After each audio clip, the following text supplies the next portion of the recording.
Test. Test. Testing, it's all good.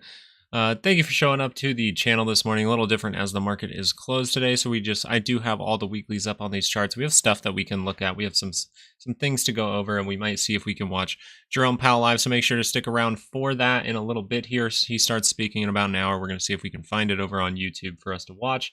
But I hope you guys are having a good Friday. Hopefully you guys are going to use this day to kind of unwind, not necessarily worry too much about stocks, because there's not much you can do today. The market's closed, and even the futures market is closed today. Now, just a quick note at the beginning of this video, the course down in the description to learn about these indicators, to learn about weekly ranges, and to get a bear market strategy for what's most likely coming as a bear market is down in the description below. It is going to be 50% off for 2 more days. You can get it for $100 for 2 more days. So go down there and grab that. And if you want the weekly ranges for every stock we cover on this channel, check down there because we have that Patreon. But hey, we're seeing some people trickle in. At least some people are here. We're not necessarily seeing any price action right now. We're going to go over this in a moment when more people trickle in. If we can get a few others to trickle in here, we can start to look at some of that data. It didn't seem like the worst news. We'll have to see what Jerome Powell says this afternoon. We can't really look at reactions, right? So I'm going to be putting up the weekly ranges on every stock to show you guys on Patreon, like what they get and how it looks going forward. So we can see if there are any reactions, if we saw anything break down through those levels, because when you break down through them, it's pretty bearish. So one of those would be Meta. Meta broke through a little bit. But good morning. I got my coffee. It's going to be a chill stream. Ken! Oh, Ken, how did that go? Oh, still haven't heard about the job. Okay. Seen somewhere it mentioned dollar was falling on the number. I don't know if is dollar up today? Yeah, it's not even moving today. The thing about the dollar that I was noticing was 2-hour divergence yesterday. So I was like, okay, that bullishness could come in. I'm going to be totally honest. I didn't hold anything over the weekend though. I just have my volatility hedge up. So salutations, Gabo. I'm sorry, Gabo. The baby girl and mom went to Abuela's house this morning. Navid, good morning. Yeah, so the dollar here, I was just noticing this towards the end of the day, this 2-hour divergence that could confirm, but you notice it rejected here once, so I'm kind of just frightened that this daily momentum is just going to continue upward till we're like overbought, till it just explodes higher. So just something to Beats Audio's in running out the drink water. Well, it's relaxed so far. Hey, that's not bad. Not a bad day. So we do have the weekly moves for this past week up on each individual stock that we do cover on this channel, so you guys we can go through those together. One thing that really was just pointed out to me, at least like I pointed out to myself, I guess, right? I was just like, I think the smartest play for the weekend is to not take anything. I don't know what the number is going to be. I'm just going to take a little volatility hedge. So I bought some contracts for a few months out on volatility, just in case we see that random big spike up to 20 or something like that. We can make some money there. Good Friday. That's right. Good Friday, guys. Hopefully everyone has some good family fun plans for the weekend. Guess who's back? Back again. Willow's back. Tell Luke again. What up, Willow? I was trying to give my best rap voice.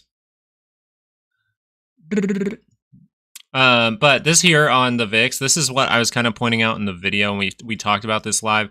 The VIX, when you do technical analysis on it, you got to take it with a grain of salt, right? You got to take it with a grain of salt because it's not necessarily a traded price. It's just, measuring the flow of calls in the SPY like a month out or whatever. So what we notice here is what you mainly want to take from this is like the fear is dead. And then when the fear gets dead, you want to say, okay, well, this means that volatility, hedging is actually pretty cheap. So that's why I hedged. It's just very cheap.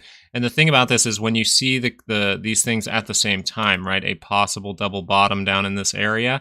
Well, then if you see it at the same time as the SPY, that's when it can be useful. So we see this possible double top at the same time. Now, these haven't confirmed, right? We did get this news here. This news being core PCE price index month over month coming in at 0.3, down from the previous. So here's the thing, forecast 0.3 came in as expected. I would expect this to be bullish going on into Monday, just because the previous was 0.5 and people are going to see that tick down and maybe get bullish on that. Now, the previous was 1% here for the personal income month over month. Now we're looking at 0.3.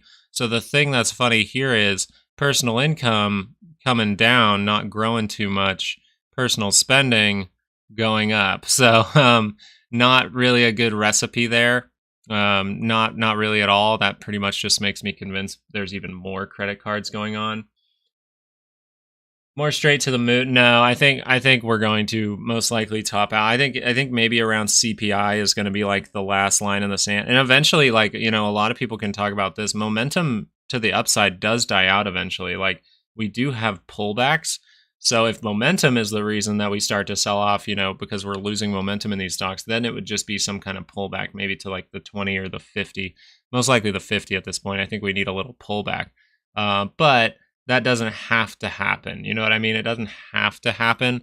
You can just keep bouncing off that 20 a million times. But how the stock market looks right now, you just got to say like that. There's no way that this doesn't need a pullback or something. I mean, so you're pretty much saying if momentum dies out completely, right? This momentum looks like it's been dying out for quite some time. But, if we get the bad news, then you can see something a little bit more dramatic happen. But if it just dies out due to momentum and people like taking profit and then, repositioning, all that stuff, you might see a move like this, get a little 2-hour divergence down here while the 50 catches up, and then you can see a little trade there. So we're not getting overly bearish still. We haven't had the reason to. It's just where the stocks are looking now. If something bad happens, you can see a pretty good drop.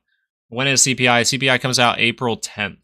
So what I like to do a lot of the time is I'll take a little vertical line, right? I'll look at a daily, I'll go to April 10th, and then I'll just say, okay, this right here is where that's coming out. And then what you can do is use this line now and pay attention to what price action does, right? So what if we just keep blowing off to the upside, right, like this, and then see a little sell-off, and then CPI happens and we see that fall down.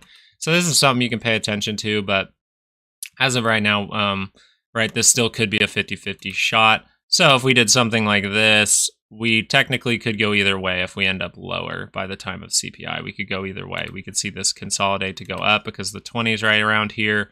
But if we head higher, then you have a very good probability we're going to see a sell-off. When is Powell speaking? In about an hour. So I figured I'd just hang out with you guys. If you mind liking the video today, I know not as many people will show up because of the no stock market really happening right now. You know what I mean? But I thought it'd be fun to go through the rest of this data as well. So just the personal spending ticking up, that's a little bit like, oof. To me, I don't like it.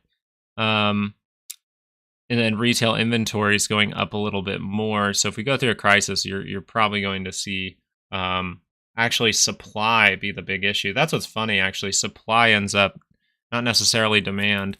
That when the demand shrinks and you're left with a bunch of supply, it's the excess supply that actually ruins a lot of companies. But you can see right here, for me, 10:30 a.m., Jerome Powell speaking. Nvidia up or down? Let's go through some of these. Okay, so the 2-hour, what we're paying attention to here, the reason that you want to pay attention as of right now is because if this rolled over on Monday, it would be kind of bad. I'm being genuine about that. I don't see a lot of structure up in here to hold us up just yet. Unless we do something like, dip to lower levels, see that build back up through CPI, and then we see more positivity. That's how you'd head higher. But as of right now, double top here, you have to say you're probably heading a little bit lower in the last point of big liquidity here. Now, the Qs, not the similar story, right? This is actually rejecting the move higher at this point. So that's something to pay attention to as we go into the weekend, as we go into Fed Jerome Powell speaking, right? SPY coming up like this. Q's not confirming that move higher just yet. Now, this can just curl right back up. I don't want to say like it has to curl down. It's just this 30-minute looks like it wants to drop, right? Doesn't that look like it wants to drop by the center line? So if that happens, we can start to break down a little further. Maybe this was a cup and we're just building a ton of liquidity to head down. But there is still potential here for this to be like, oh, left, come up into this point up here, we get the right, and then we go like this, and then we start to head upward. So that's definitely possible. We still want to be trading like water out there, but pretty cool how it's looking right now. See if the 2-hour is actually able to curl up, but rejecting as of right now. So we could be heading down. even with some good news. Apple not looking the strongest. You know, I got out of this one. I was like, I'm not going to play around with this over the weekend. And this right here still is that structure to head higher. Right, that left, you see it very good here. The middle here, the head, and then you see the right. These are all great sources of liquidity. Look, we're building a solid amount in all these pullbacks. You can see this end up breaking to the upside. I would just do that though. I would wait till my break to the upside, wait till that confirmation into positive territory, like with some strength, because that last bar kind of didn't get you into positive. So once I see that positivity, I might get back into this move if we're going to see some upside. Tesla, this thing still just like kind of bouncing down like this. Not a ton of structure. I know I said there's a 15-minute here.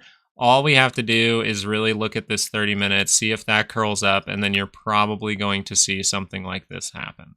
So if this 30-minute curls up, I would expect some kind of move to test this high up here. Hello, Marina. How are you doing? Tesla up or down? Tesla, I would say that depending on today, with that data, with this coming in at 0.3, I would say that stocks are most likely going to make a move higher. But that's as long as momentum can handle it, guys. Momentum's getting to a point where we could see a sell-off just due to momentum, and we could go back and test the 50 and then see from there. But that's what I would have to say. Use underperforming the SPY might signal the top. And yeah, we've seen that signal a lot. Okay, so when you're paying attention to this signal here, let's do a 2-hour. When you're paying attention to the difference between the SPY and the Qs, the SPY coming up like this, the Qs going down like this, not confirming the move higher. What you want to pay attention to is if the Qs start to catch up. If the Qs catch up and like, you know, see some strength here, curl up, positive territory, I'd say, yeah, that signal's not something to pay attention to anymore. Because what's going to happen is this is just going to blow past there. It's going to catch up to the SPY. We've seen that a few times now.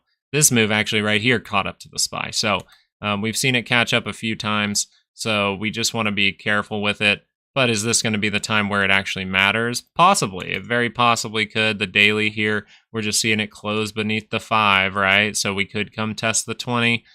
We could even go test the 50. This area down here is very, very nice for some kind of bounce. So if we're going to see a momentum style sell-off, right, we just sell off because the momentum's dead, some people take some profit. I'd assume we go test that 50 and then see that curl back around. But if we get that bad news, we might just start to break some levels pretty quick. So that's something to look out for tomorrow. Now, Amazon, this one here showing you that 2-hour divergence that kind of looks like the Qs, or I mean, the SPY. Just a little bit up in here, but just the divergences all across this. If you just zoom out, you can see all the way back to these highs over here. You have divergences across the whole damn thing. The whole damn thing. So this thing is starting to get tighter and tighter, right? We're seeing the price action get tight. So now we can possibly see an explosive move next week. I would say an explosive move is coming. But that doesn't have to, right? It can extend all the way to CPI. We could see it sell down to the 20 and then bounce. So we're still trading like water. We just want to be aware of these type of signals because this is pretty rough going into a long weekend. Nvidia, this is the weekly expected move for it, right? 1,000, you see it. It was right on 1,000. That's why I was like, man, it would be nice if we just got that ABC push this week, got to 1,000, then something bad happens over the weekend, but it never plays out as easy as you'd like. Now you're starting to flag out here, but if you just curl up on this 2-hour, probably some positivity. Bro was calling for a crash. Who was? Nobody was calling for a crash. I don't get it. Man, people are ignorant. We have been saying for the longest time that SPY is going to go up. Okay, let's handle this now. Here, what did we say? SPY is going to go up. Here, what did we say? SPY is going to go up. You guys really need to, you little flamers that come in, need to actually watch the content. Stop just reading thumbnails, you little Twitter warriors. Anyway, Nvidia, AMD, looking at this. This is in that consolidation. This one, I really think it's got a shot to pop up, but as the 2-hour just creeps closer and closer to negative, if you just break down a little bit, it's not looking the best, right? So we could pull down to this level, and then we have to see if it actually breaks through this low, because then you might be crossing over and we could see lower prices. But you see how we're just right in the middle of the range. AMD did pretty much nothing. Right? It did nothing. It's just consolidating and consolidating and consolidating. So this just means a big move is going to come soon. Once we break one way, we've built up a lot in here. Meta, this is one that actually broke down. So Meta's kind of saying that the selling might continue down next week, which just tells me, okay, Meta might continue down. Why is that? Because, well, we broke out of the weekly. We broke through the 20-day moving average. Unless we use this bottom Bollinger, I mean, this is an important area here, right? This is a pretty good support level. And then below us, we have another one right here. But couldn't that just react down to the 50? And then we could see from there if it's able to curl back up into positive territory. That would be a very positive thing, right? If this curls up positive territory, you might see this thing hit. You might see this thing get out of here. It might keep going up. Hey, bro, how are you? Where's VIX heading, bro? Gonna load on some calls, target 2530. What do you reckon? Well, I don't know if 2530 is gonna happen quickly, especially with, that news we just got, you guys. This is not bad news, right? Core PCE at 0.3. That's not bad news. That's actually pretty good news. But if we wanted to, how are we gonna head higher in the VIX? It could come back anytime. I would just suggest, not trying to catch volatility on be like, oh, volatility is going to happen in the next 5 days. No, this volatility, a lot of the time, if you see bullishness, it can remain at these levels and just do this. It literally can do nothing and then explode later on. So you could be seeing, it could take all the way to mid-April.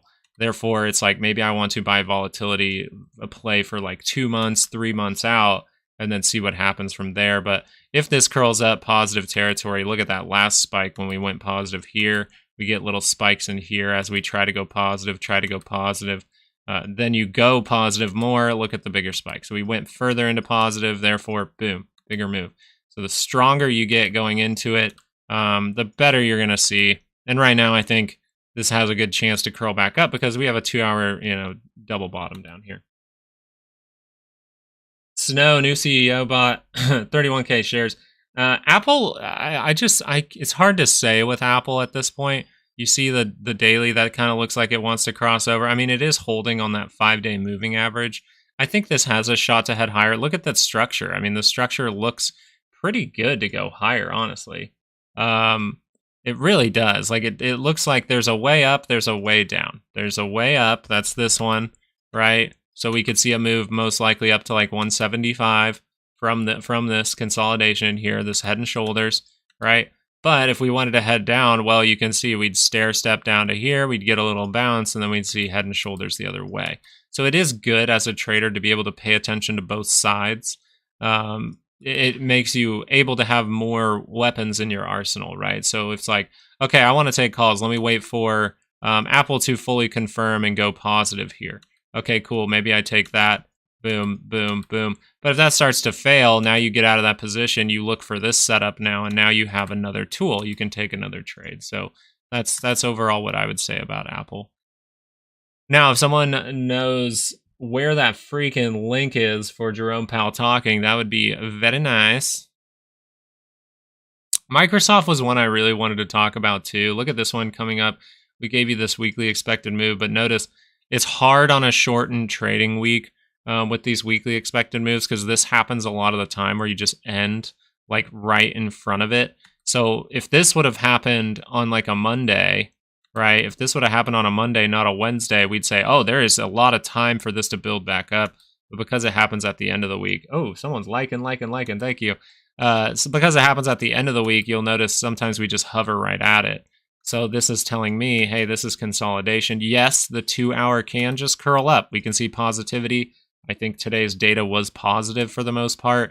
So if this curls up, where do we pay attention? Well, we're going to probably come up into this trend here, right? We're going to come up into this trend line, maybe hit something around 433, 434. But if we wanted to head down, we can look at a 30-minute. Look how the 30-minute just, what does it do? It's creeping up towards the center line. It's creeping up there. It's not oversold anymore, and it's built up liquidity. So if it wants to, all it has to do is continue the negative trend. It's in a negative trend. All it has to do is close a little bit lower, close through this low. You're probably heading a little bit lower down to a 4. I want to just say 416 at this point because you're most likely going to set up a little divergence here. If we do get some selling, we'll get some kind of divergence that gets us close to positive. And we might be talking bullish about Microsoft, even though all of the signals for Microsoft have been very dead in momentum is the way I would say. So dead here. You got divergence on the 30-minute, 2-hour. Boom, you got divergence across the board on the 2-hour, even in the nearest price action. And then daily, this thing not looking too pretty, right? It's not looking too pretty from a momentum perspective. This is the exact same signal that we used to catch this big run, right? So if you guys know, people come in here and say, you guys were expecting a crash. It's like, we're aware of a crash. We're not trading for a crash every single day. If you're trading for a crash every single day, trying to call the exact time of the crash, it's literally physically impossible. But to say there's not going to be a correction in the next 6 months would be very, very silly. And I believe that's going to begin very soon. I said, March would be very wonky. It has been. It's been very trappy throughout the month of March. Now I think we're going into that bear market very, very soon. And I think there's probability for a black swan. But none of that has happened yet. So am I going to trade based on my thoughts, my little thinking? No. I'm going to trade based on Bollinger Band gets real tight, crosses up into positive territory. Boom. Buy signal. Goes up 10%. It's like, that's how you do things. And then you just be aware of all this here. Yeah, I already looked. I mean, we can look at the Fed calendar. I have it up right over here, but really it's just he talks at 10:30 for me. So in 40 minutes. Now, the reason you want to pay attention to this, you see this, even if you're bullish, you just want to pay attention. This confirmed, it's a triple divergence. Sure, you only have that on the nearest, RSI here. We could keep squeezing higher and higher in this wedge here, but I want you to see what happened the last time that we found this signal on this channel. Back in October, we said we were going to get a bottom here on Apple. People were saying to me, how that's the funny thing about YouTube. You're bullish when other people are very, very bearish. You're bullish when other people are very, very bearish, and people come into your chat and they hate on you. And then once things are really, really high, like Apple up here, when we called the reversal in Apple over here, up here, we looked at those weekly charts. They confirmed. We said Apple's going to head down. Boom, it heads down. Okay, so that confirmed. Now, when you're talking about it selling off in these areas, then you get chatters who are mad at you for saying you're too bearish. So it's just YouTube's a funny, funny thing. But I wanted you to make sure to notice how Microsoft looks and then how Apple looks. I think you want to see boom, boom, boom, boom, boom, boom, boom, boom, like this. We see all the divergences right there. Boom, and that curls up positive territory. This is where we were able to call the bottom here. And now I just wanted to point out, well, you have these divergences here. Well, if we just flip it over, then you pretty much have Microsoft up in here. So you see how you have the triple divergence on Microsoft up at these levels. That's all I'm pointing out to you guys. I just felt like that's something pretty helpful. I don't think you understand what a black swan is. A black swan is when it's a swan that's not white. Yeah, good try. It's all right. I know what a black swan is. Everyone and their fucking mom knows what a black swan is, bro. If you don't know what a black swan is, it's something unexpected pretty much happened. That's literally all it is. Don't try to think into it. I don't know, man. The market's closed and people got good news. So some people are butthurt coming in today. Was that dip? No, it's nicotine. It keeps me focused. My ADHD is really bad. And I stopped, I actually got caught on that vape train a little while ago, like 2 years ago, a year ago, something like that. 2 years ago? Something like that. And with baby girl coming, I was like, I hated the fact that I vaped. So, and like I wasn't doing the robot ones. No, I was doing like the little girly ones. So I was like, I'm gonna stop doing that. This I do a lot less, like as far as than smoking wise with nicotine, but it keeps me focused because my brain is woo. Yeah, I got Zen and I got Ons. I actually like Ons better. I like my cancer the old-fashioned way. Welcome to Swans of Color. Yes, on this channel, we don't only talk about black swans because that would be racist.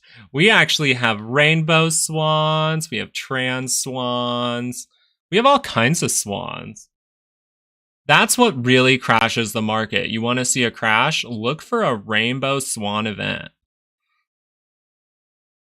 Oh God, sorry guys. If you didn't know, baby girl was screaming all last night. I woke up. I had to, get her to sleep at like 4 a.m. Did you just assume the swan's color? I love that. I love that. I've never been to Zimbabwe. Oh yeah, but white swans are part of what is it? White swans are part of the patriarchy though. No, I'm just tired, guys. Look, here's the thing.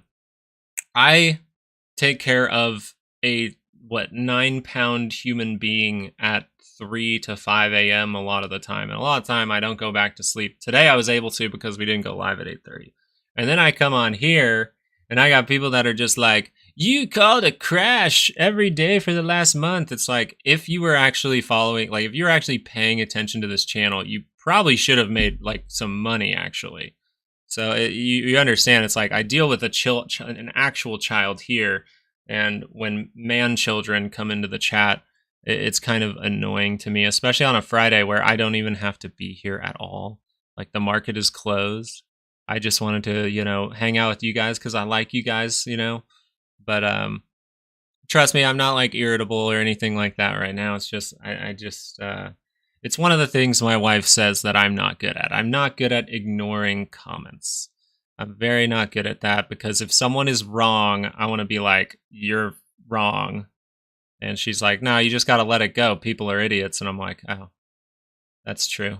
Some people are just not good. But I am thankful that I think it's like, 99% of this community is awesome people like Ocean Goose. I mean, even Stumble Pro saying I'm doing a fantastic job. Willow coming in and talking. I wish my autistic son was as young as your baby girl. Was so easy to get him to bed then. Now he fights till he headbutts me in the jaw till 1 a.m. How's your experience with an autistic child? I mean, I know my cousin has like 3, which I think is crazy, but I have little tendencies. I've been told to go see a psychologist before. I have little like, not going to compare myself to that. I'm here for the first time. Hi, dudes. Should shut it. Claudio, I agree.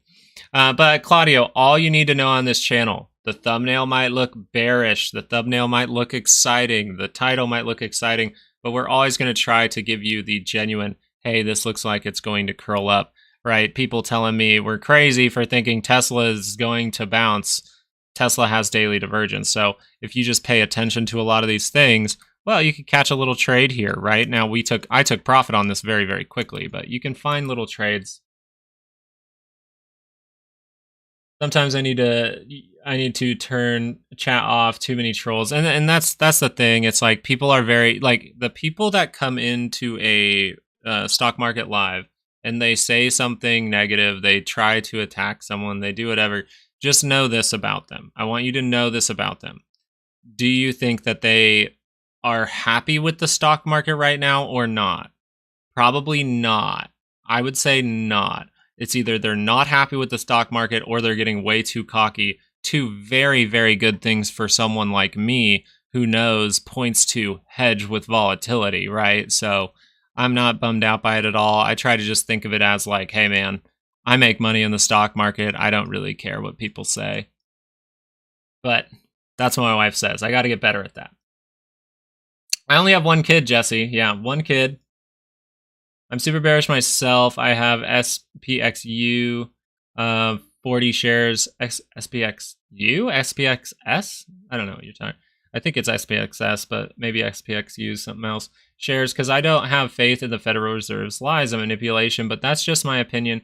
Can't pump forever. And I would just say it's like, it's a good time to hedge. Like this is a very bullish time. Don't think this is not bullish still. We are above the 20. It's still bullish, but that doesn't mean we can't have points in time to pay attention to possibly hedge to catch that trade, right? Now, it doesn't mean that you can't hold it and let it go to nothing, right? If we just see positivity come in, then we're probably going to see a 2-hour divergence, maybe even going into CPI. So we still want to trade the price action. This is bullish at this point. You're seeing a bearish thing pop up right before a big event. So you just want to pay attention if this rolls over in Monday. And if it rolls over on Monday, then you know, okay, maybe this does actually start to see some weakness here. But that's overall how you have to look at it. UVXY, yeah, UVXY is what I use sometimes to hedge. I've been trading for 40 years, seen it all. Ooh, good job. Still trading 40 years, trained by guys who saw the crash of 29 and had gone to cash gold. Yeah, so what's your take? What's your take, Spin One Master? I want to hear your take on the overall, like what you think's going to happen over the next, let's say April. Do you think prices go higher or prices go lower from where we're at right now? What indicators do you use, and do you use default settings? So the indicators here, MACD, RSI, and a EMA. So just this one here. I found this one years ago, SMA 950, 180, and I switched that to a 200, EMA 20. I put the buy-sell signals on, even though I don't use them very often. And then I use Bollinger Bands. That's all I use. If you want my settings and things like that, I mean, I can pop it up. I don't really care. 12, 26, 9. We go over this in the course a lot too. We talk about these indicators in depth in the course. Maybe someone can attest if you've taken the course and you think if you have a question about the course or anything like that and you've taken it, or if you liked a certain section, tell me what your favorite section was at this point, because you're going to see these signals a lot easier, right? I'm not even going to have to point this stuff out to you when you join the live video after you take the course. Pretty cool. But yeah, Ronin, that's it. Literally, I keep it very, very simple. And then the only thing that's maybe complicated we use are weekly ranges. Okay, so weekly ranges, we go over this. We tell you why this actually makes sense, why it's important, right? So if we would do something like this, we could see a reaction. You just know that this is a good support level. Every single week, these purple lines will show you those support levels. And we give them out for free on Sundays for the SPY and the Qs. So that's very, very cool. What you need to know, 68% chance you land in this zone every single week. So that just tells me if I get excited and get outside of it and I see some kind of trade setup, I might want to take that because boom, we could see that reverse. If I see this 2 hour curl down like this next week and then curl back up into positive territory, well, good shot because it's early on in the week that I'm going to see that extend upwards. So maybe CPI is good news. But if we go like this before CPI, then you could say, oh, there's a 68% chance we land down here. Now, these aren't the correct ranges. We give those out on Sunday. Yeah, it's a plus minus. It's just an expected move. I see a black swan event. I was a bond trader, bonds leverage, and machine trading will be the event. And here's the thing, Spino Master, what have we been saying over the last week? And you're spot on. This movement here is telling you something is off.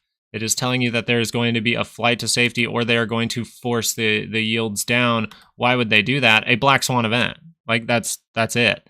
For the most part, if this actually pulls down and there's no reason, we could have hyperinflation go back if we don't have a crisis. We really could. Morning, peeps. What I missed, Carl? Not too much. The market's closed today. We're going to look for Jerome Powell in about, actually 40 minutes from now. I think I said 40 minutes earlier. Inflation is coming back. I worked with Paul Volcker. That's actually awesome. That's so cool.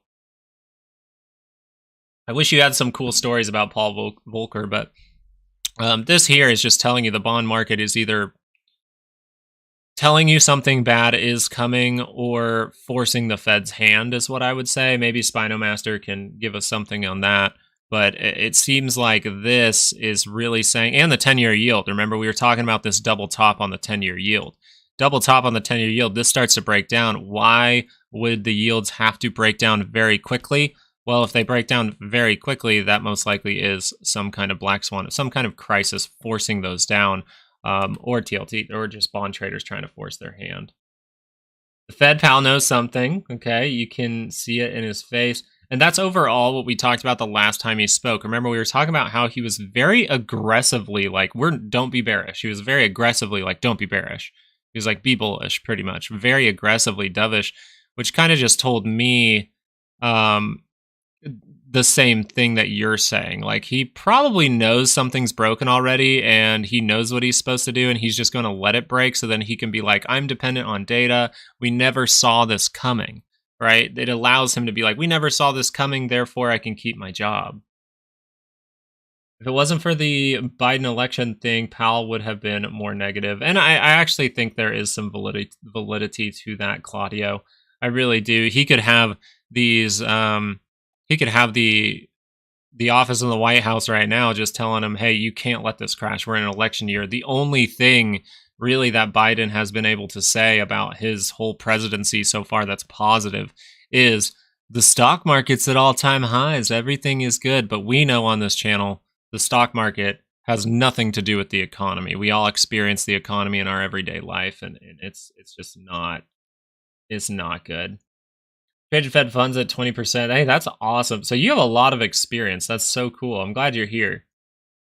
You can call me out if I ever say anything stupid, which I probably do all the time. Check yourself. Yeah, he did tell a reporter to check herself. He seems on edge and forcing people to still be positive in the market, which is just freaky to me. It's freaky to me when you're seeing things like TLT popping while you're seeing that divergence on Microsoft, right? We're seeing this looking like it wants to go positive. Big breakout could happen here. We're seeing volatility. The fear is out of the market right now. We're seeing the dollar scale up, showing how the insiders are just selling all of their stock right now. And then at the end of it, you see Microsoft telling you, hey, I've got a triple divergence. So it just doesn't look pretty. He was keeping his Fed hand. Is that like his pimp hand? Is that like his pimp hand? Yeah, the market and the economy are very different. Think about it. I mean, let's go. I like Apple to look at this stuff. When Apple was going through this, we were barely seeing inflation come down. And like that's the funniest part too. It's like inflation came down. Real inflation at this point was still what, 15-20% during all this, and we still see that rocket up. So the way I like to think about it is like Nvidia and things like that.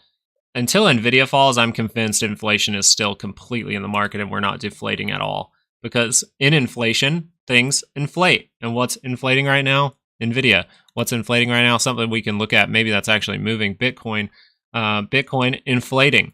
Gold inflating. Right? So when the dollar gets weakness, gold likes to go higher. Powell will be a Burns, not Volcker. His legacy will be ruined when the big guys sell. Don't be greedy, hedge. Yeah, so that's why we're hedging at this moment.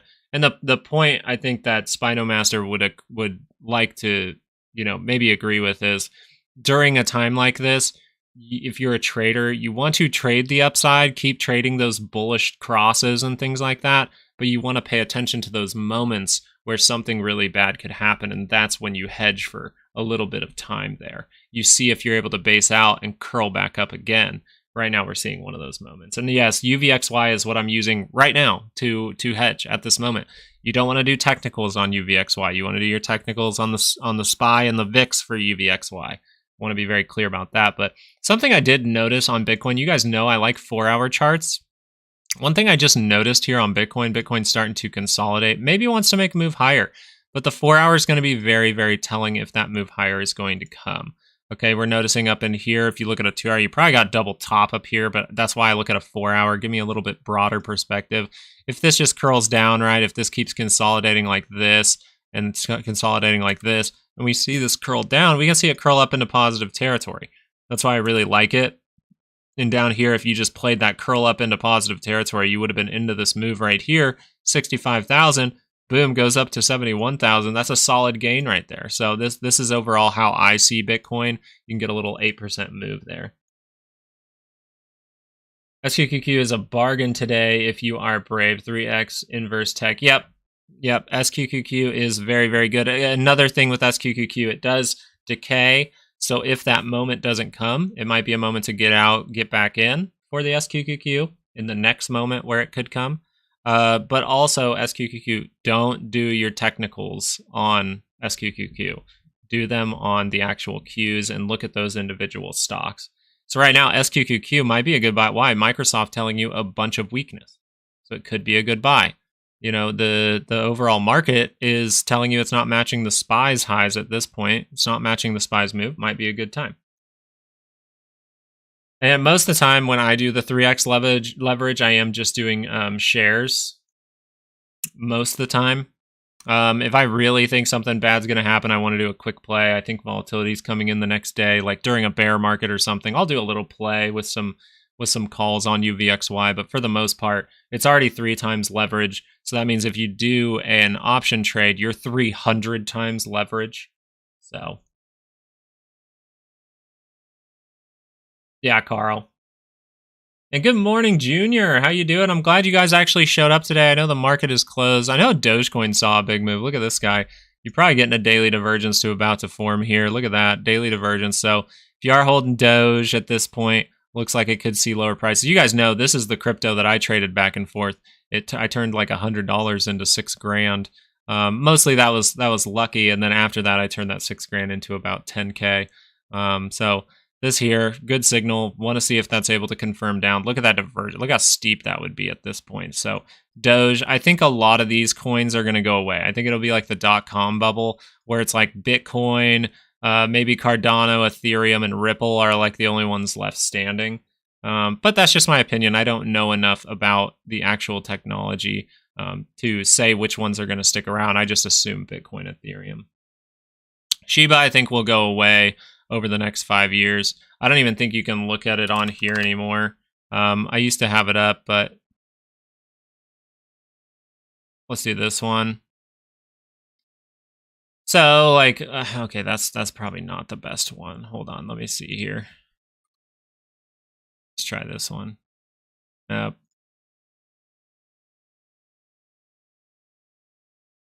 And could do tether. Either way, all the signals are going to look the same. Okay, so whatever you're looking at, just pay attention because this does look like it may want to head higher, right? Because of that curling up of the MACD down here, you could see another push higher, break through these levels. Very possible. Does that set up a divergence like Doge? Or is this just kind of a weak push here, and we're going to just see this kind of flag like this, right? And then start to break down. We'll have to see. We'll have to see what comes, but you're noticing the Bollinger Band's getting tight. Most likely an explosive move is coming. If it curls up, goes positive, you're expecting positivity from a probability standpoint. If it curls back down, you might get an ABC move. And then you want to see if you see any, maybe like 4-hour divergences down here. Because if this still curls down and then curls back up, goes positive, you could see another positive move, right? So if we like stopped right here, you could draw a little line here and say, what if it does that going up? Definitely could. So you just want to pay attention to those types of things. But this here, I believe, is one of the ones that'll just die out. Not saying it has to die out right now. So physical gold. So the thing with gold that I really have been trying to fully understand, watch for rotation to energy and commodities by the big guys. Yeah, and I think we already are seeing some of that rotation out of a lot of different things. You know, people are starting to take less bets on tech for the most part, and they're switching that. I think we are seeing energy really start to tick up, right? Oil really seeing a good move here. This is one that I'm really paying attention to oil going forward, seeing if that wants to taper off at some point, but looks like a solid move. Bitcoin and stuff like that as well, acting like a hedge at this point. I think like it looks, where's my gold? The gold here. Same thing with gold. We actually hit my target. Okay, cool. So 205.72 was my target for gold that I made a long time ago, right? I think when we were someone asked about gold around this area here, we saw that break through, and they said make a target for me. Boom, 205.72. We're hitting that as of yesterday, so that's pretty cool. Don't kill my dream. FYI, I've been doing this from inception and holding about 2 billion coins. Hey, that's okay. And like I said, that's just my take. Mindset mastery. I'm not trying to hate on you, give you something negative, make you feel negative. You probably know more about SHIB than I do, Shiba, and that's okay. That's perfectly fine. Everyone's here to make their own decisions. Oh yeah, and then this was a huge topic all week, right? Look at this thing. Now, what we were saying was you do have that daily divergence up here. You have potential for downside. Now, let's see if what we were talking about this happened at the end of the day. Okay, so we did start to break down. We just didn't break down concisely through our level here. I really thought this level would be important. This was maybe a hip fire sell, and then we see that buy back up. This here, crossing over, good shot. We head a little lower, maybe test this area, test this low. I think you have a good shot to maybe even come fill this gap. I really, really do. Not a lot to go off of technicals-wise. I would just say if a 1 hour curls back up and deposit, like let's keep it really simple. Let's erase all this funky stuff, not be distracted here. Say, hey, this could be consolidation in some way, and therefore I have to say this has been bullish. If it curls up on the hourly, what's going to happen? If it goes up in positive territory, we're going to see a move higher. Okay, so what happened down here when we went into positive territory right around here? Well, guess what? We consolidated for a moment, dipped for one moment, and then boom, that rocket happened. So this was actually your point to get into this move if you were bullish on it.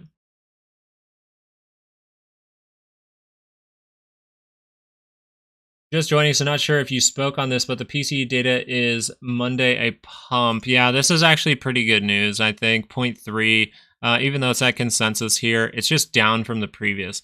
The way I look at data in a bullish market is, okay, how, because like people are very bullish. So you need blatantly bad news for the market to actually rip to the downside, to rug pull. You need blatantly bad news. That's why I'm like, every single time we see a slight tick up in CPI, it's washed away the next day because it's just a slight tick up, right? It's not enough to say, is that really, like, you got to think of someone who's really, really bullish still. Is that really that bad? It's still pretty down. The Fed said that inflation coming back every once in a while is a good thing. I listen to them. So you have to take it like, oh, okay, point 0.3. That's still a little bit high. So with consensus though, and it's down from the previous, so that's pretty bullish. Like that's how they would think about it.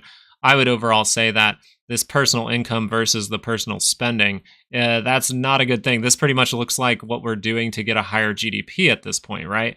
Where our income is point 0.3. Our income is, we produce what? I think it was 300 billion, but we have to spend 800 billion in order to get that 300 billion. So that's what I see a little bit here. I might be wrong on that take, but I'm just saying that's how I see it.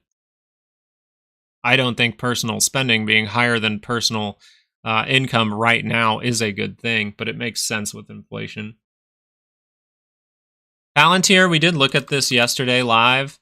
This one here, we just said, it looked like it had I believe it was a 30-minute divergence up here the last time we really talked about it. We said, hey, 30-minute divergence.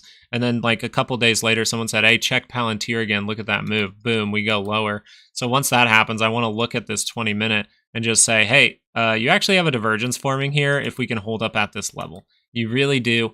But since this is way negative, now we have the opportunity for a lower high. Right? When you go way negative, you have the opportunity to climb towards that center line and cross right back down, continue that negative trend. So would I be taking puts, shorts on Palantir right now?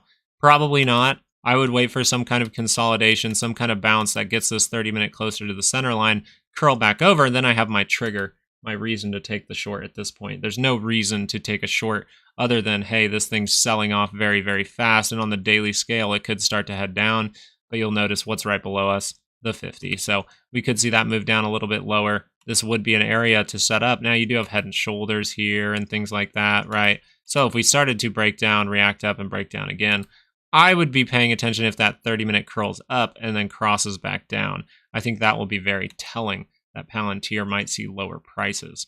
Now, where could Palantir go? That's up. And in the bullish side here is just if that daily rolls right back up. So it's very, very simple. Now, where could that go? You want to look at that next source of liquidity, right? Good liquidity in this area, I would say. So maybe this point down here of about 1750 looks pretty good. Personal spending is higher, most likely because prices are higher. And that's why I tacked on the little, and inflation, it makes sense for personal spending to be higher. But you have to realize that if people are spending more than they make, then that immediately adds to a credit crisis, in my opinion. Careful in any tech, Carl. I mean, yeah, it's a point to be careful. That is very, very true. We printed a reverse hammer candle, so I wanted to make sure on. Yeah, and it really could. It still could, from a momentum perspective, crawl down to gain some more buyers to head higher. That still is possible.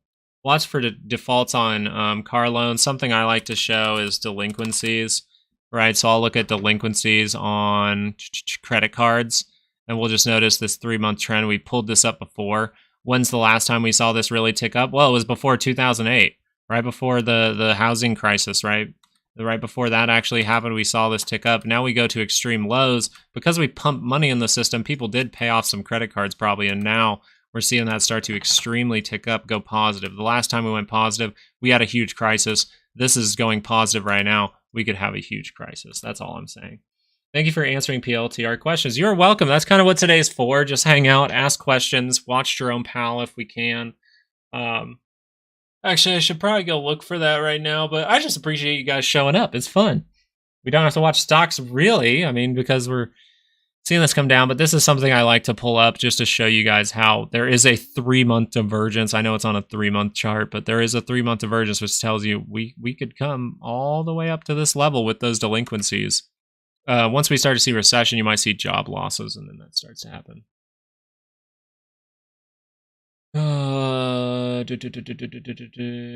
Credit card defaults is high. Yeah, and things like this, you can also just go in and you can look through a few of these.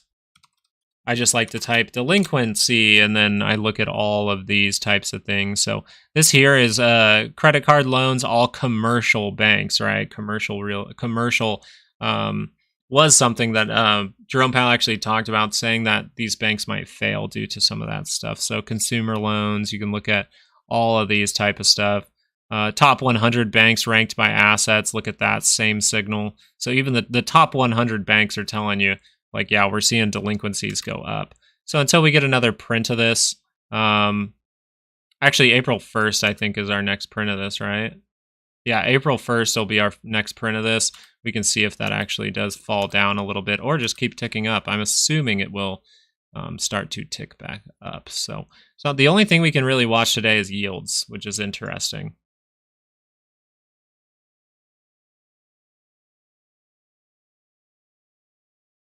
There we go. We'll pull this up. Which these, I don't know if these are frozen too for the day too, by the way. Every Friday, I take a small amount of one of my scalps and buy a cheap QQQ put and a SPY put with VIX so low at a $7 option would be the money if there is a sell-off my lotto ticket. Yeah, and that's actually, I think, what some people are doing. Even going into this event, we saw that sell-off at the end of the day. Pay for debt, live frugal, to ride out the correction, watch KRE for an indicator to banks failing. They will happen. They will happen on weekends. Is that most of the time what happens? The weekend is when we start to see that news of bank failures. When is Powell speech? We got about 20 minutes. AMD. Amin, AMD, something like that. You guys know I butcher names, but sometimes I get it right. Okay, sometimes I get it right. Omar, thanks for grabbing that course. Duck Trong, thanks for grabbing the course today. Hopefully you guys enjoy it. A good time to take it. Look at it over the weekend, and then you can come to Monday with a fresh start there, looking at these indicators a little bit differently. And able to use those weekly expected moves to the fullest. That's a big thing the course does. It allows you to really know how to use these weekly expected moves. All right, let me see if we can find Jerome Powell, if it's up or anything like that yet. And if someone speaks at macroeconomics policy, I think we can just watch CNBC maybe. I think they're gonna play it, so I'll leave that here. Let me do this. Sorry, I wanted to make sure the volume levels were good. First one was right. Smash that like button, ladies and gentlemen. Dragon says, thank you. Yes, last time the bank went belly up was a Friday, the weekends. I got your course. How'd it go, Claudio? I hope you're enjoying it. Hopefully you're going over it multiple times. Remember, you can always, I give my email away on the course a bunch of times. Or if you're over on Patreon, you can ask me a question over on there. The Patreon will help a lot when you take the course because you immediately get all those weekly ranges and they're very accurate. So you can know times when to take profit. You can know times when to take a trade, especially. They're so useful in a bear market, guys. I can't express it enough. It is so useful. Spin one is due. Spin one, Italiano. Big Italian upland bird dog. Well, my girl, she's from Jersey. She's got some Italian in her. And the funniest part about that is I'm not the biggest fan of Italian food, but I don't blame that on the Italians. I love pizza, all that stuff. I love good pizza. But it's not really Italians' fault. It's my fault. I don't think I live in a good area where Italians are. A lot of what I have here is like great Vietnamese food, great burgers, great barbecue. That's what's around me. Which I don't complain about. I like my Vietnamese food.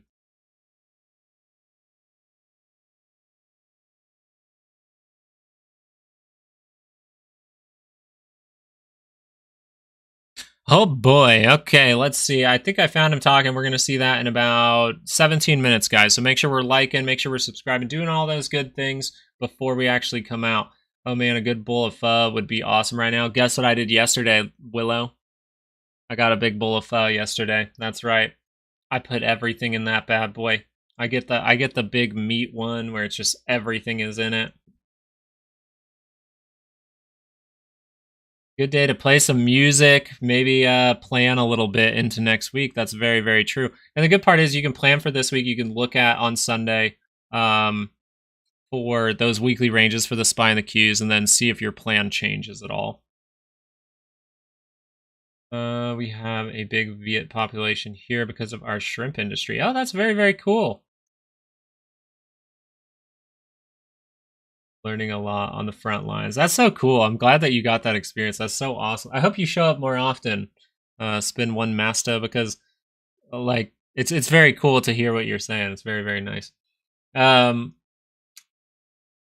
Yeah, so our community here, so if you guys know, my old thing that I started, my entrepreneur self, started a mobile app before COVID that was showing restaurant specials. Like you could pull up your phone and immediately see specials like happy hours, food, things like that running that are close to you and locally owned.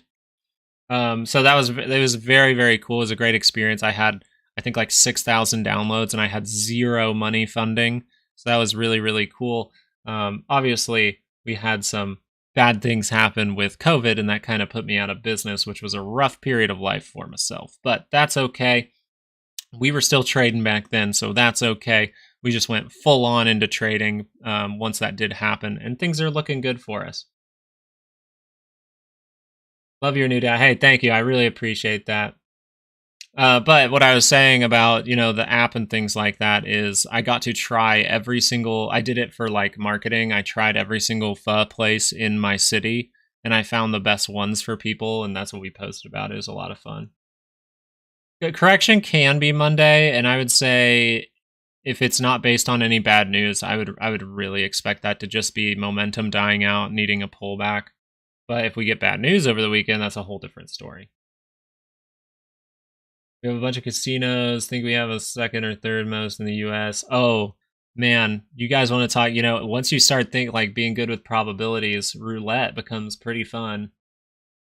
Once you get good in the stock market with probabilities, you start to I started to make my own strategies for roulette.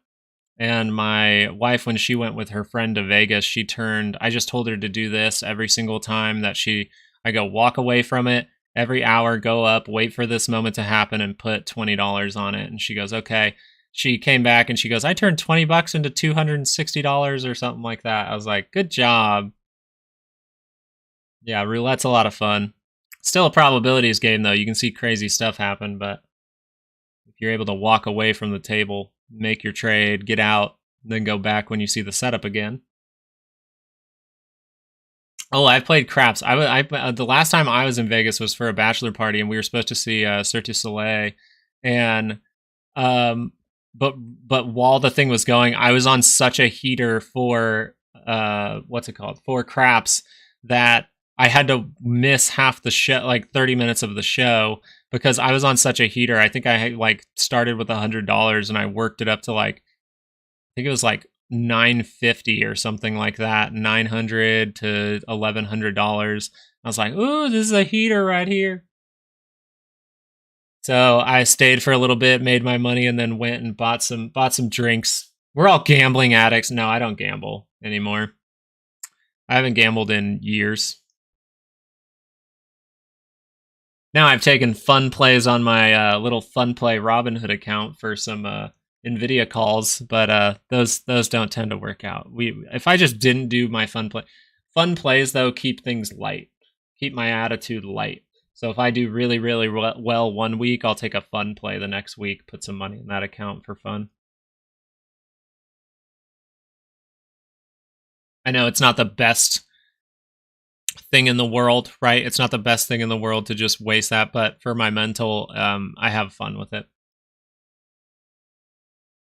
Hard to pick a day for the correction, but it will happen fast. Machines are way faster than you think, but remember, it will happen when they can't pump it anymore. And I think a good thing to think about there is when would those algorithms, when would those computers really take over? Well, it most likely wouldn't be above the 5, right?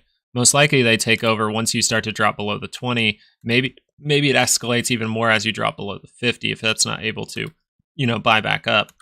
So once we start to lose this, we can talk about that, in my opinion. The dollar is up.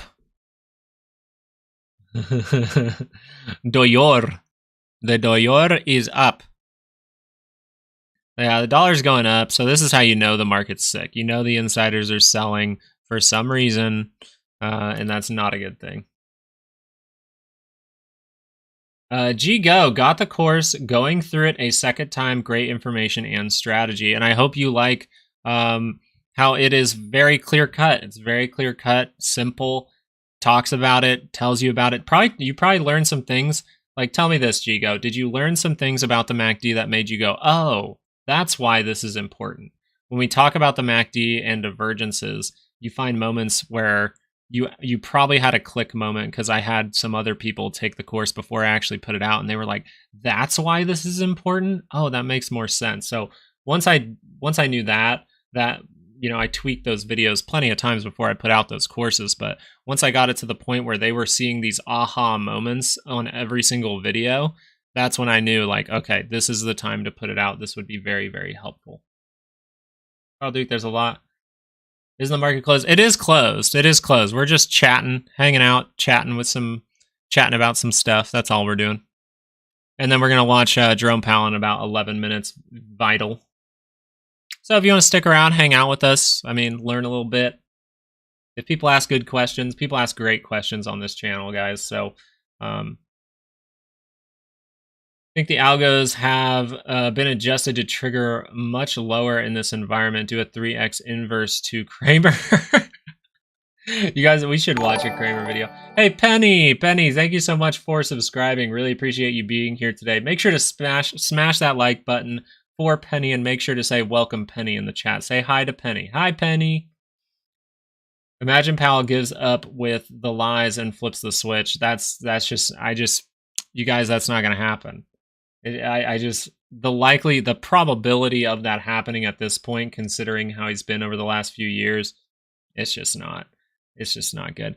Going into Monday, we do have good data drop, right? We have a decent data drop here. The only thing I'm worried about is this personal income versus personal spending.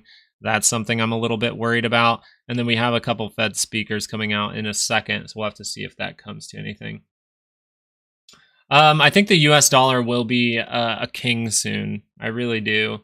That's just my opinion. I think the US dollar is going to kind of go insane.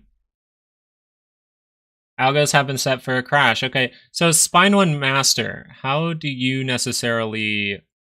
Are you just thinking of that, or do you have ways to find some info of algos potentially changing, algos taking over, algos doing this? Is there something with price action you pay attention to? Is there something fundamental you pay attention to?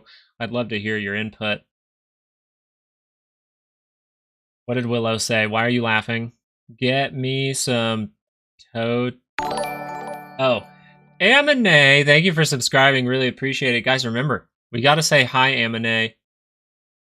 And that sounds like probably how my daughter's going to say anime. You guys, Jerome Powell live in 8 minutes. 8 minutes. Old Man Gun has thrown out the rule book. I still think, and maybe Spine1 Master, tell me if my thinking's correct here. Deflationary event, I think gold actually comes down.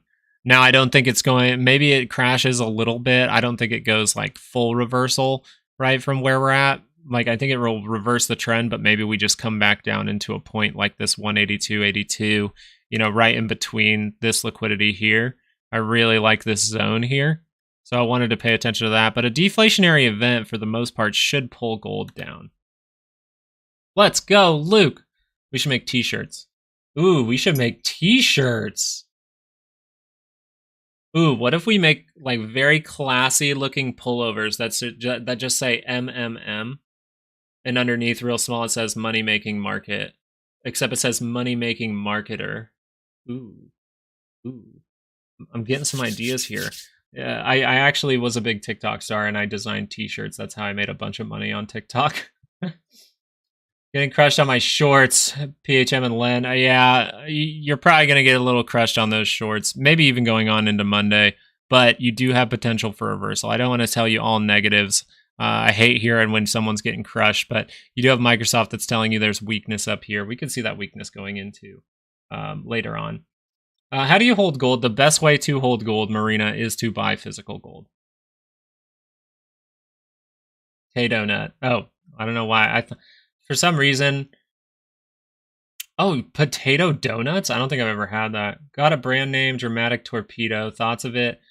XD, too dramatic. Okay, so what is the channel about? By the way, I used to do this. I'm a marketer. I've marketed, 12 different Facebooks at the same time, and I sold out a whole car lot in the first month when I took over an account. So, if you're looking for any marketing advice, right here. I ran ads. I did all that stuff. It was very, very good. It's a brand name. Yeah, for what? What is the brand name for? Dramatic Torpedo. Are you just being dramatic about social events? What's going on? Do you think gold going to such high levels is a defensive move that might forecast a catalyst for the market? Gold going to higher levels tells you that people are still hedging against inflation. It tells you that inflation is still in the market. Because what goes down in inflation, the value of your dollar. So what goes up in inflation? Gold. Gold would be a good hedge against inflation. That's why a lot of people will hold physical gold through times like this. But holding physical gold as an overall thing is very, very good because the money that we actually use to pay for stuff, use to pay at the grocery store, is completely fake. There's nothing backing it. Thank God Janet Yellen is not the head of the Fed. Yeah, I've been researching a lot on Janet Yellen the last couple days. Apparently, I think she's still just like spending like crazy. She is one of like, I think she's horrible at this point. We really want to talk about that. She's horrible. Ooh, something very cool I just noticed about Microsoft. Gave you a little daily divergence right here. When did that cross? Cross right here. We see that extended move. That's very cool. Sorry, ADHD kicked in. It's for clothing, just sport wear, hoodies, hats for young people, teens. So what I would encourage you to do is come up with a catchy name that is 2 to 3 words. And all you have to do is go on Google Trends. Go to type Google Trends on Google, click on that link, and then I want you to type in the words that you think people will search for when they look for your products. Gigo has a new perspective because of the course. That's awesome. I'm very, very glad to hear that. That is so awesome. Anytime, as long as like that's the overall goal of the course. It's to hopefully encourage you to look at more things, maybe even look at things that you're looking at right now, just a little bit more simple and understand them a little deeper. So I'm very glad to hear that. I'm glad you like the course. Remember, guys, $100 for just 2 more days. We got options. Ooh, I like that. Ooh, I like that, Willow. That sounds good. I'll give you a cut of the profits. No. What was I even talking about a second ago? I don't even remember. Vital, yeah. So what you want to do, look up the words you think people will search for on Google Trends, and then you'll get to see, like, are people actually searching for that right now? And then you can change your products based on that. But you can also come up with a good name. If you see someone is searching for, so that's what I did a lot of the time. I know that a lot of the time when I started my t-shirt, my sweatshirt company on TikTok, which I no longer run anymore. It was around alcohol, it was around my app, so I don't want to be drinking all the time. I actually haven't drank in a very long time. But what I wanted to do was find things that people were interested, so I looked up wine. Wine was a huge search one. Weirdly enough, with wine, it popped up and said people who search for wine search for chicken nuggets. So I started to joke about chicken nuggets in a wine t-shirt, and people just started to buy it. So that's how I would do it. Going to be Vital Vault Seller. Have like 2 followers now. Vital Vault Seller. And you're selling clothing, sportswear, hoodies, hats for young people, teens, 25. What do they call the generation under 25? Is that Gen Z? Oh, shoot. Pal speaking? God dang it. I'm sorry, guys. Here you go. Come back in, and that would be very disruptive. That would not be a good thing for the economy. There's also a risk that we would wait too long, and we would in that case watch it would be Bitcoin. unnecessary, unneeded damage to the economy and perhaps the labor market. Why would it be terrible if you reduce interest rates by 25 basis points, quarter percentage point? Look at Bitcoin though. And then the data changes and you have to change your mind. Why is that terrible? It wouldn't need to be terrible. And you're right. We always have to be humble that we actually the outlook is always much more uncertain than most people think, including us. The economy can and often has recently performed in unexpected ways. So we're ready for that. And if that's what happens, that's what we'll do.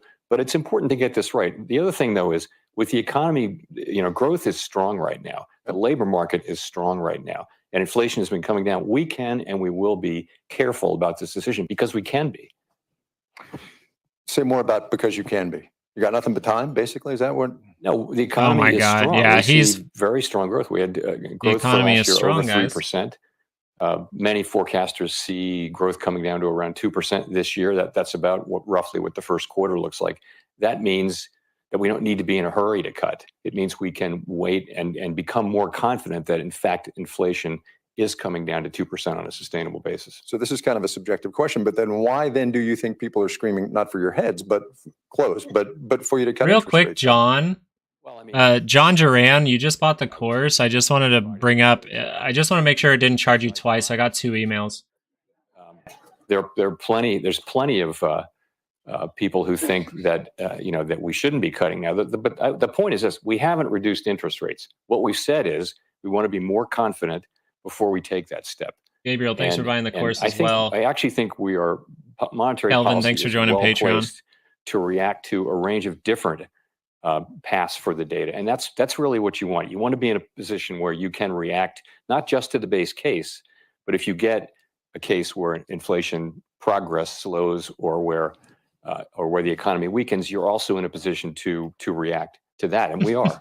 When you sit around the table at the Fed or on your Zooms or however you're doing it now, do you have conversations about how your desire to be more confident is received by, yes, the markets and analysts, fine, but everybody else? So I'd say, the answer is yes, of course, but the main focus is on getting it right. Getting it right is the most important thing by orders of magnitude. If you get it right, then everything else falls into place. So, I mean, you're talking about market reaction. I'll give you a good body language we look at that, of course, but ultimately, monetary policy works with a lag, and you want to make the right decisions, and you want the committee to be in a place so that if things work out differently in the base case, I'll show you. You're not out of position. And as I said, I think we're in position now where we can handle whatever case comes. Can we talk briefly about that first cut, which you mentioned, right? That's Robert, I'll talk about day trading with 5-minute charts in a second. How important is unanimity to you on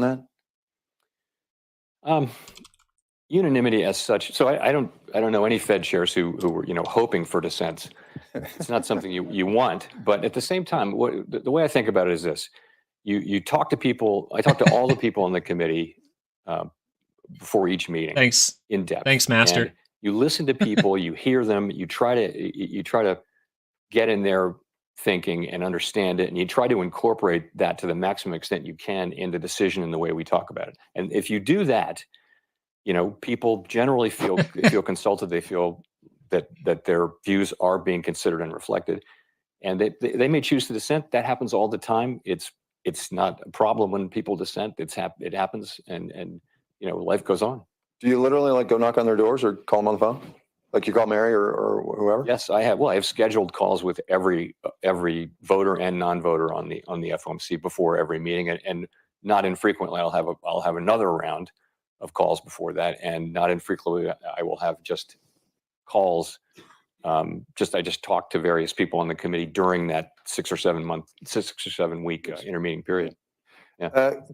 Let's talk about the Fed as an institution then for a second, since we're talking about the people and very good point, Master. How it all Vital. happens. The market feels a lot better now. It is when it's not trading. Some may argue one of the significant economic institutions in this government that actually works, right? Congress is a whole different deal. The president's concentrating on his reelection campaign. The Fed as an institution works. And you said to Scott Pelley, I think, on 60 Minutes, integrity is all we have. Is that smart water? How mindful are you this doesn't seem very smart. the Fed's credibility at a time which is precarious for you? So the Fed to me, is a very important. Jerome needs to chug that bottle of smart all water. Americans on a non-political basis. And what people can expect from us is that we will do our work with painstaking care. We'll understand the theory, we'll understand the data, we'll think about the outlook, and we'll make our decisions based on that and on nothing else. We will not be making decisions particularly. You're going to base your decisions on what you think like that. The outlook is. We'll think. We don't always get it right. No one does, but that's what we'll do. So integrity is everything for. God, life you guys integrity is everything, but for us, integrity is everything, because even when we don't get it exactly right, people have to believe, and it's true that we're doing the absolute best we can in a very transparent way, based on the data, based on our understanding of the economy and the outlook for the economy. It's tremendously important that people understand that about the Fed, and that we're working to serve all Americans. No, you're not any particular set of Americans or political parties or leaders. You've talked previously about humility. We put a lie detector on him this morning once. I was talking to Neil Kashkari at the Minneapolis Fed the other day, and he said, this economy is really tough to diagnose, so it's hard for us to know what's going on. I agree. Talk to me about humility in the face of, and we were talking about this backstage, about an economy that is still really, really hard to figure out what's going on. Stagflation. Economic forecasters are a humble lot, generally, with much to be humble about. That's funny. That's not my experience with economic forecasters. The pandemic era has, of course, been full of surprises. If you go back to the beginning, I think almost all of mainstream macro analysts thought that this was different, and that because of the obvious supply side problems, the collapse of supply chains and things like that, there was a group who didn't diagnose it that way. But if that's the case, then we thought that our very dynamic economy Frenchie, that's the overall take. Recover pretty quickly. We just have to see if that's work, kids bad would go news back to for school, people. And the economy would be fine, and there wouldn't be much of a need for us to intervene, except sort of during that early period to get the economy, keep it from collapsing during the actual intense phase of acute phase of the pandemic. So that didn't happen. Inflation came up, stayed up, and it took a long time to heal. And then that didn't happen really heal. Because the supply side didn't really heal in 2022. And we were thinking, well, maybe it's not going to heal, and then it did. And the labor force participation, workers came back into the labor force in 2023, and also the supply chains healed in 2023. I like Maverick of Wall Street. Right about the time we were best fundamentals. Maybe this isn't going to happen. It really happened a lot in 2023, which is part of the story of why the economy did so well last year was supply side healing. So now we have. It's been surprising over and over again. So I think we have to be unusually humble about our ability to foresee the future and be ready for the inflation is trans. Okay, I've told you this story. I think it actually identifies as not that inflated. I had with then civilian Yellen. It was between her time as chair and Treasury Secretary, and I asked her why the Fed hadn't been able to get inflation up to where she wanted it to be, where the committee wanted it to be, and she literally looked at me and went, "I don't know." And I guess my question is would it be a bad thing for you to say, we don't know, we're doing the best we can? We say that all the time in one way or another. I'll give you an example. We have, as I mentioned, high inflation in January, somewhat less high inflation in February. And we've been saying that we expect inflation to move down to 2%, but on a path that is sometimes bumpy. So the question then is, are those just bumps, or are they something more than bumps? Is progress on inflation going to slow for more than 2 months? And that's a question. And honestly, we're just going to have to let the data tell us that. There isn't anybody who knows. And so our position is, dude, this guy's a joke. We'll tell you what we will do if inflation does come down. And that's sort of the base case. That is what we expect. We expect inflation. You're supposed to make inflation go down on a sometimes bumpy path to 2%. But if that doesn't happen, then obviously our rate policy will be different. And for example, we can hold rates where they are for longer, and that's what we would do, of course, if inflation doesn't come down, if we don't see the progress we're looking at. So we kind of say that all the time. Consensus now is rates are going to be higher for longer. They may or may not come down this year, depending on what the data says. Do you think this economy is ready for a 4.5%-ish inflationary sort of economy, right? Not inflation 4%, but your rates at 4.6, which is where your projections are. So this is one of the things. We've had our policy rate at 5.3%, which is the highest rate in more than 2 decades for some time. And all through the course of 2023, we saw very strong growth. Yep. So it's he sounds like Biden patting himself on the back for everyone struggling buying groceries. Supply side healing, which makes its own growth. When potential output goes up. So we don't really know where rates are going to go back to when this whole thing is over. Yeah, John, for many years, please. if you go back to before the global financial crisis, it wasn't unusual to see the longer term rates in the 4s.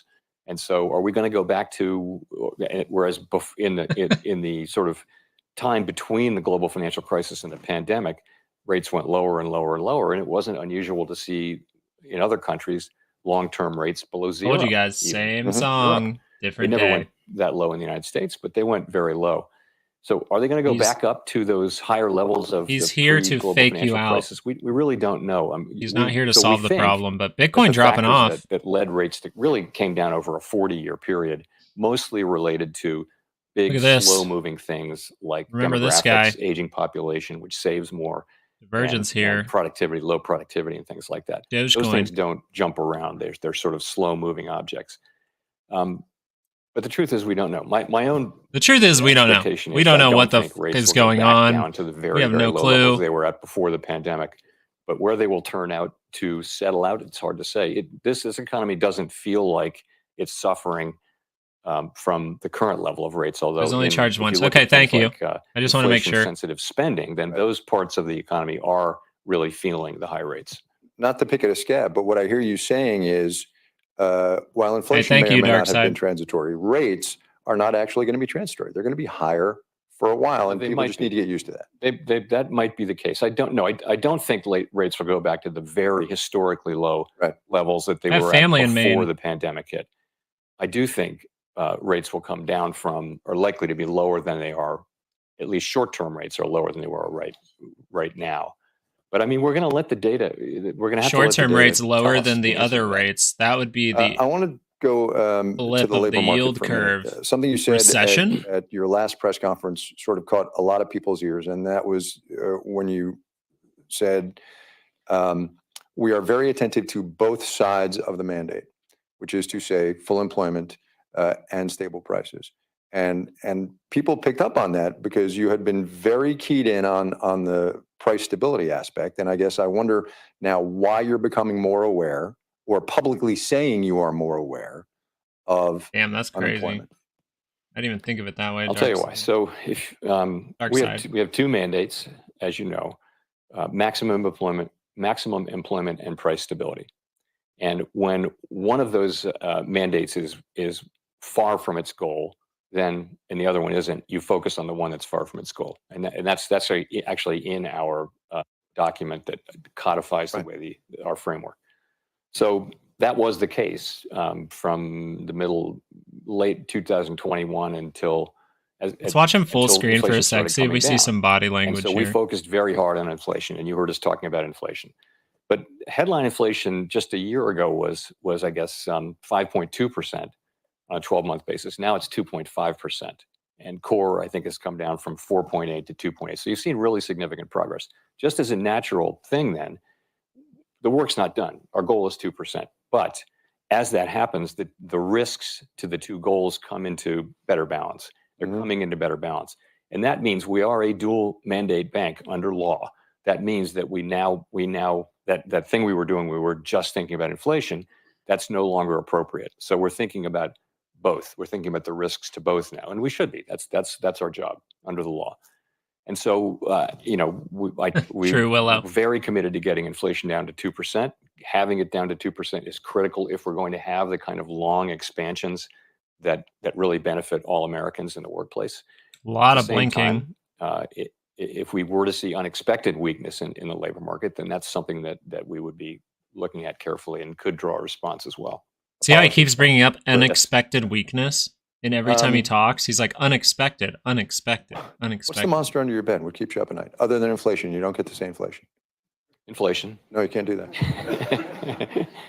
No, it's something else. We're at a place where the economy is strong, without question. The labor market's in a good place. We've got unemployment under 4% for more than 2 years now, for the longest time in 50 years, and we've had progress on inflation. So we want to use our tools in a way that keeps the strength in the economy and in the labor market, but allows for further progress in inflation. That's our focus. And we clearly have a chance at that outcome, and we're all very, very focused on doing everything we can to deliver that outcome. It would be a great outcome for the American people, and it would be testimony to how unusual the circumstances are. Soft landing, transitory, words that I imagine you don't let be said in your presence very much. Here's another one that hasn't been said at a press conference that you've had since December: recession. Yeah. Do you think a recession's off the table? So there's always a sort of good question, unconditional probability of a recession in the next year. And so the real question is, if you look through history, it's not possible to rule a recession out for a long period of time. So granted, but you know what I meant, right? Yeah, no, the real question is, like, he's bending the question. The possibility of a recession elevated at the current time? And I would say no. I don't see forecasters disagreeing with that. Growth is strong, as I mentioned. The economy's in a good place. Hey, this is bullish, man. There's no reason to think the economy is in a recession or is at the edge of one, but humility. Understood. Last time you say we're at the edge of recession, you whether there was going to be, whether you were going to come out and declare victory. You were going to say, yeah, we did it, we're done. And you said, absolutely not. That's not what we do. Will you not, at some point, though, when you get inflation to 2%, say, inflation's at 2%, we've done our job, things are stable, and life is good? I don't want to speculate about that. We'll jinx it. So I'm a superstitious person, but no, look, we'll always tell you what we're seeing in the economy, and if we get to that place, that'd be a great outcome for the public. That's the main thing. So a lot of the time, body language wise, he keeps looking down and right while talking. After the Fed, I study a lot of psychology in my day, give or take. My teachers wanted me to become a psychologist. As we sit here in the Yellen that can mean Center, he feels guilty. At the San Francisco Fed. Where do you think the Powell Conference Center is going to be? He's blinking a lot, so he's nervous. And what do you think your legacy is going to be? Watch his foot. You see his foot keep twitching? Look at his foot. I'll tell you the thing that I care about the most, and that is the Federal Reserve as an institution, as I mentioned, is an incredibly important American institution, especially right now, because we are that place. We aspire to be that place that transcends politics, divisive politics. And I think, in a way, we are. I think he actually means what he's saying here by doing what we do the way we do it. And I want to be.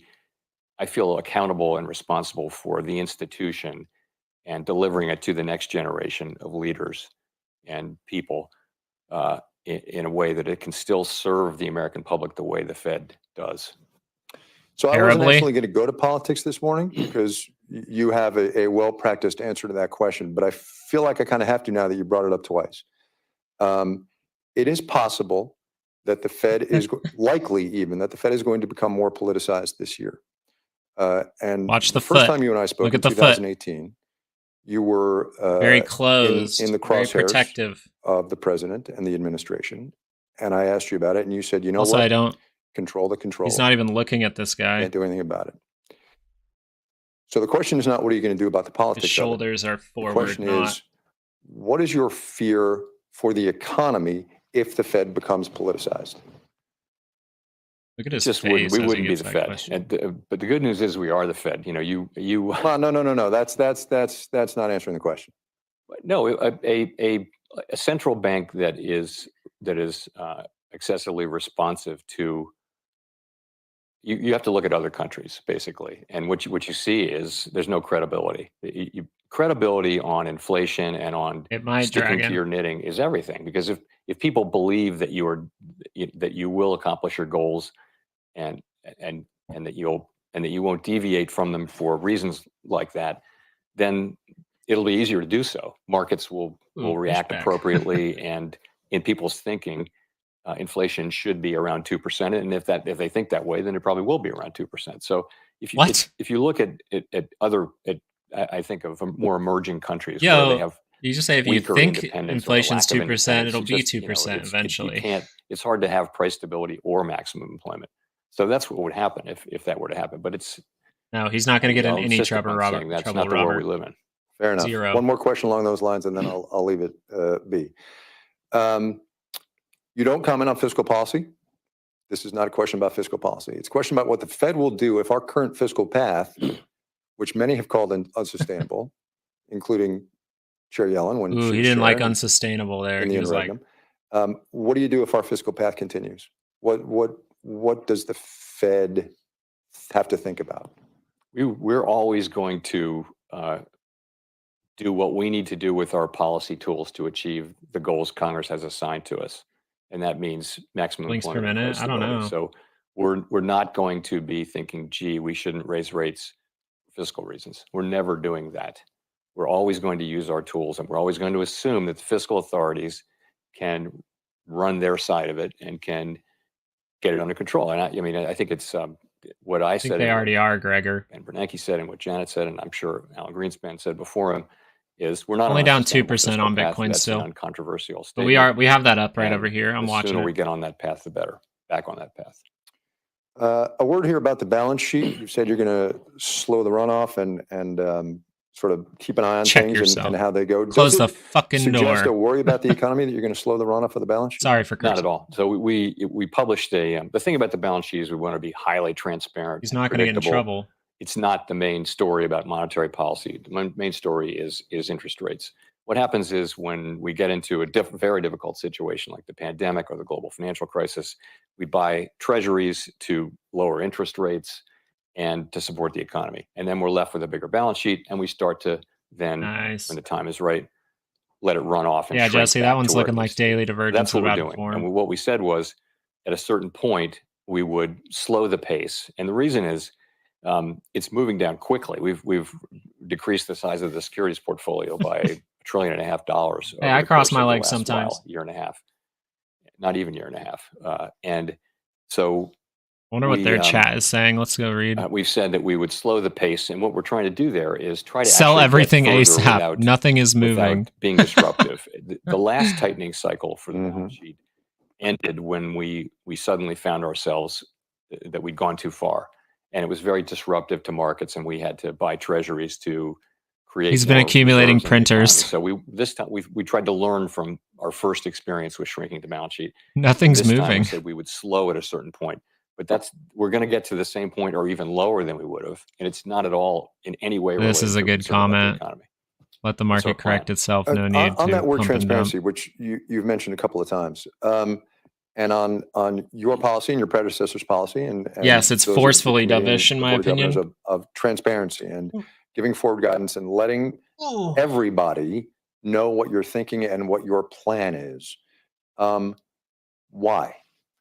So the old school was tell them nothing, be mysterious about it. Welcome to Fed Printers. A bunch of scholars 40 years ago, people like Alan Blinder and others, thought about it and said, if the public understood your reaction function, the way you would react to different kinds of data, then that'll make your job easier, because markets they'll go, oh, I see. Facts. The data came in.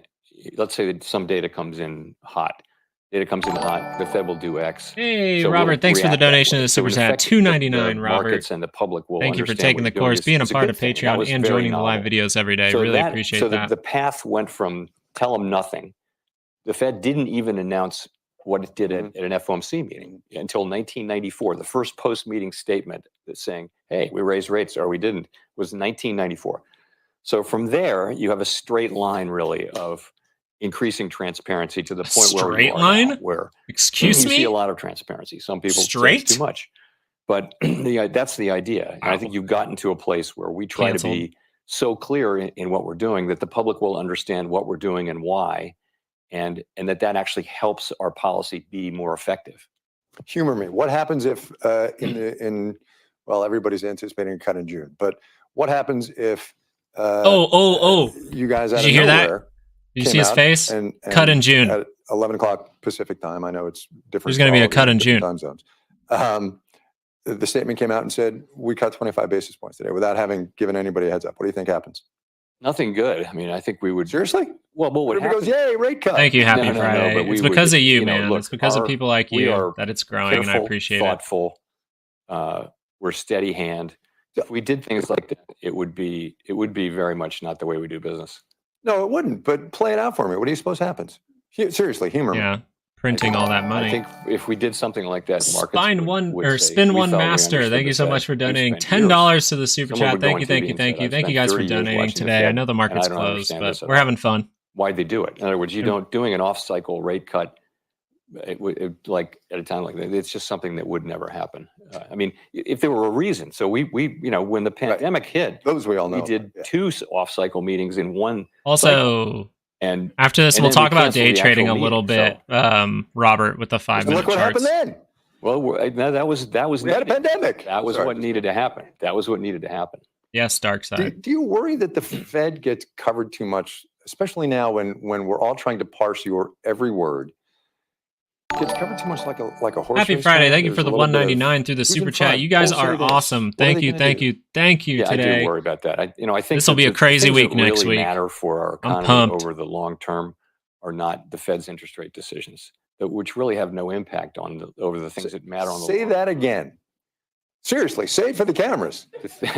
Okay, the things that matter for the United States economy over the medium and longer term are not the decision Fed makes. The Fed tries to guide the economy to maximum employment and price stability through a business cycle and can react. We do critical things during crises. We're very, very important in crises, but things that add to the productive capacity of the United States, things that give people more skills so they can contribute more to the economy, things that increase productivity so that an hour's work is worth more output. That's the evolution of technology. It's also the skills that people have. Those things, investing in those things, that's what drives the longer run growth. This seems bullish. Economic well-being. Forcefully bullish again. Forcefully dovish. What we do is very important in maintaining stability and smoothing out the business cycle and also crisis response. But we don't work on those far more important longer run issues. Apologies to those of you on the live stream. And I like this guy. Hear this later on the radio. Is Professor Swanson in the room? This guy's asked some good questions. I'm steal your thunder. There's a panel coming up this afternoon. His reaction, though, Jerome Powell's reaction to the title of which is "Speeches by the Fed Chair are more important than FOMC announcements." Rate cuts in June. An improved high-frequency measure of U.S. monetary policy shocks by Professor Swanson at the University of California, Irvine, and some others. Agree or disagree?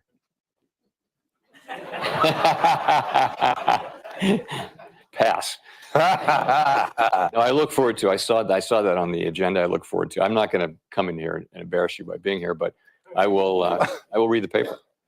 But to that general point, do you get too much press? It's not for me to say, but I do think it is for you to say. It's literally for you to say.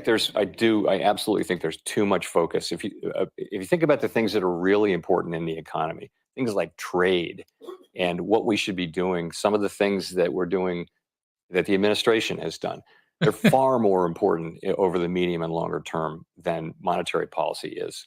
Although it's important that there be Fed that has a good framework of monetary policy that's well understood. Very important that we do our job, but don't get me wrong, it is important. But absolutely, the other things are more important over a long period of time for the people we all serve.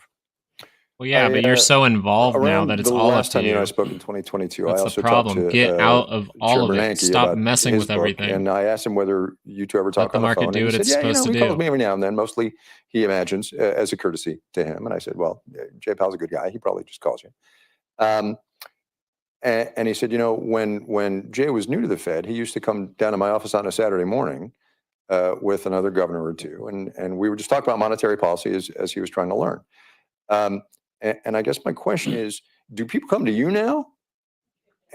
Oh, well, they don't necessarily. I don't go to the office on Saturday anymore, but Ben used to go. Ben was in the office on Saturday, and when I was a new governor, so was I. So, and I took advantage of the fact that he was there in his office and we could chat. It's a much more relaxed way. I talk to people. I work at home now on the weekends, and I talk to all kinds of people all weekend long. Yeah. Who do you go to though for counsel?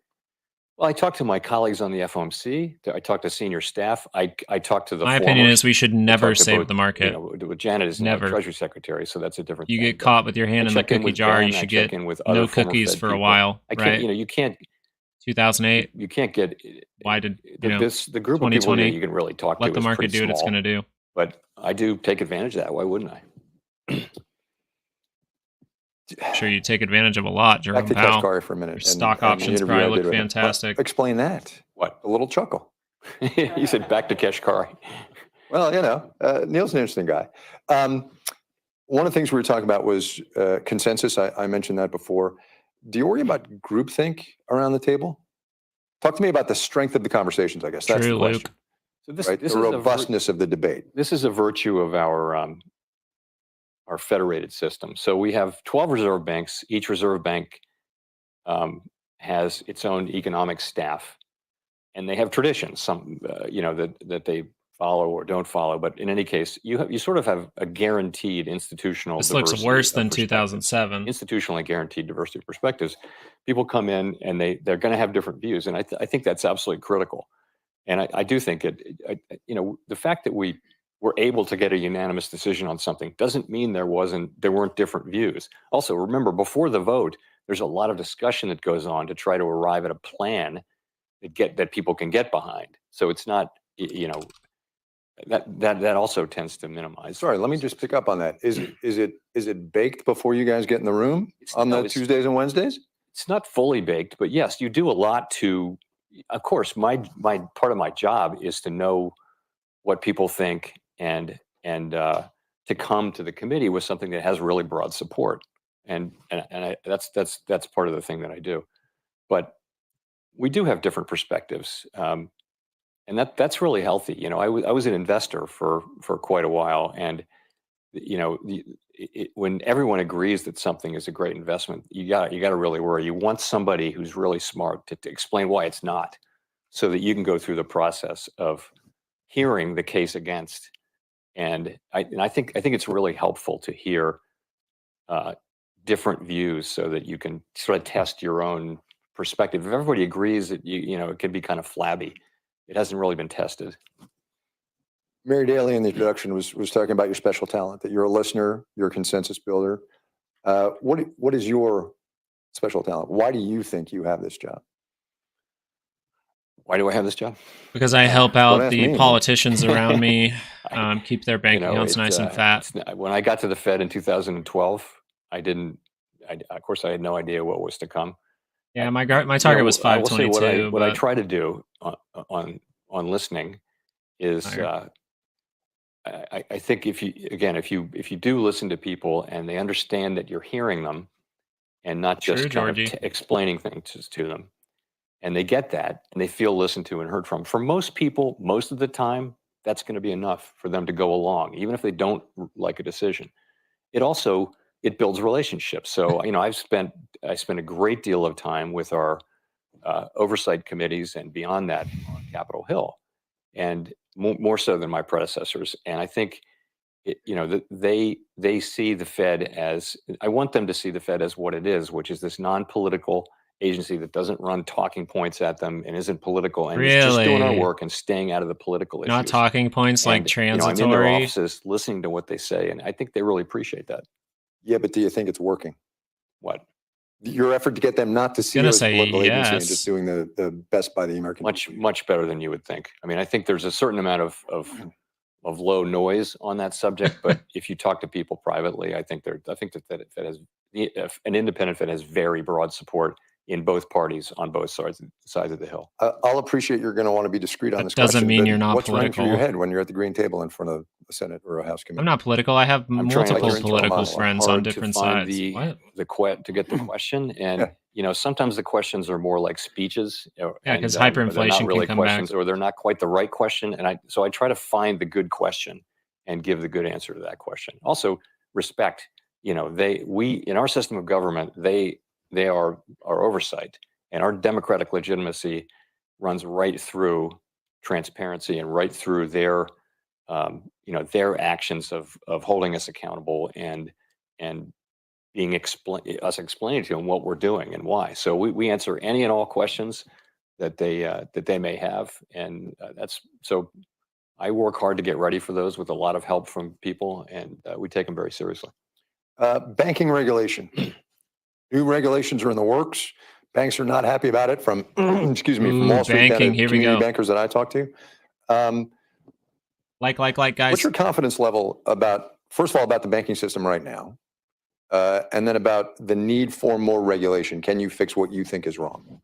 Sure. So I would say the banking system is in a good place now. A little over a year ago, we had a period of stress. I think things have settled down significantly. I think banks are lending. I think we focused a lot of attention during that period and since on banks that had things like CRE, commercial real estate losses, or perhaps funding structures that needed to be supported more. And we work with a ton of banks to address those issues. And I think the banking system is definitely in a good place. But we don't affect the commercial real market. We estate don't affect problem the will be economy. with us for we stay out some of it. years. But it is just a question that some banks, and it's mostly small banks, it's definitely not the very large banks, have concentrations of commercial real estate. And it looks like they will be realizing losses over time. And we're working with them to make sure they have enough capital, that they do understand the losses, and so that they can work through this. And so that's what we're doing. And again, that process will play out, and I think that'll be okay. I talk to a community banker every now and then up in Seattle, and she basically, I think I don't want to put words in her mouth, but I will. I don't think she would characterize it as working with. I think she would characterize it as the Fed's telling us what to do. And I guess I wonder the Fed's giving us money so we don't fail. Well, supervisors, causing more of a we have crisis. a job, which is to make sure that banks understand and can manage their risks. And it can be either of those things. It can sometimes, certainly supervisors have to at some point. Same, Marina, I think it's bullish. And that's one of the lessons of the Silicon Valley Bank situation was a need to be forceful when it's appropriate. Sorry, let me dig in on that just a little bit. Forceful is one thing. Well, let me phrase it a different way. Do you need to convince the banks that you're working with them, or can you just say, you got to do it? Sorry. So I think I've never worked as a bank supervisor. So, but what I believe is this. Yeah, I'm going to tell banks what to do. Can tend to be pretty process oriented, and there's a playbook, there's a checklist, and that's a good thing because you want the banks. It wants to be transparent so that they know what's expected, so they can do what's expected. But it can also be slow when it needs to be fast. And so the art of it. I don't think I saw that, Jeremiah. There's definitely an element of art in this thing, and some people are just very, very good at it, and others less so. But you can see. The art of it, though, is for the banks to understand.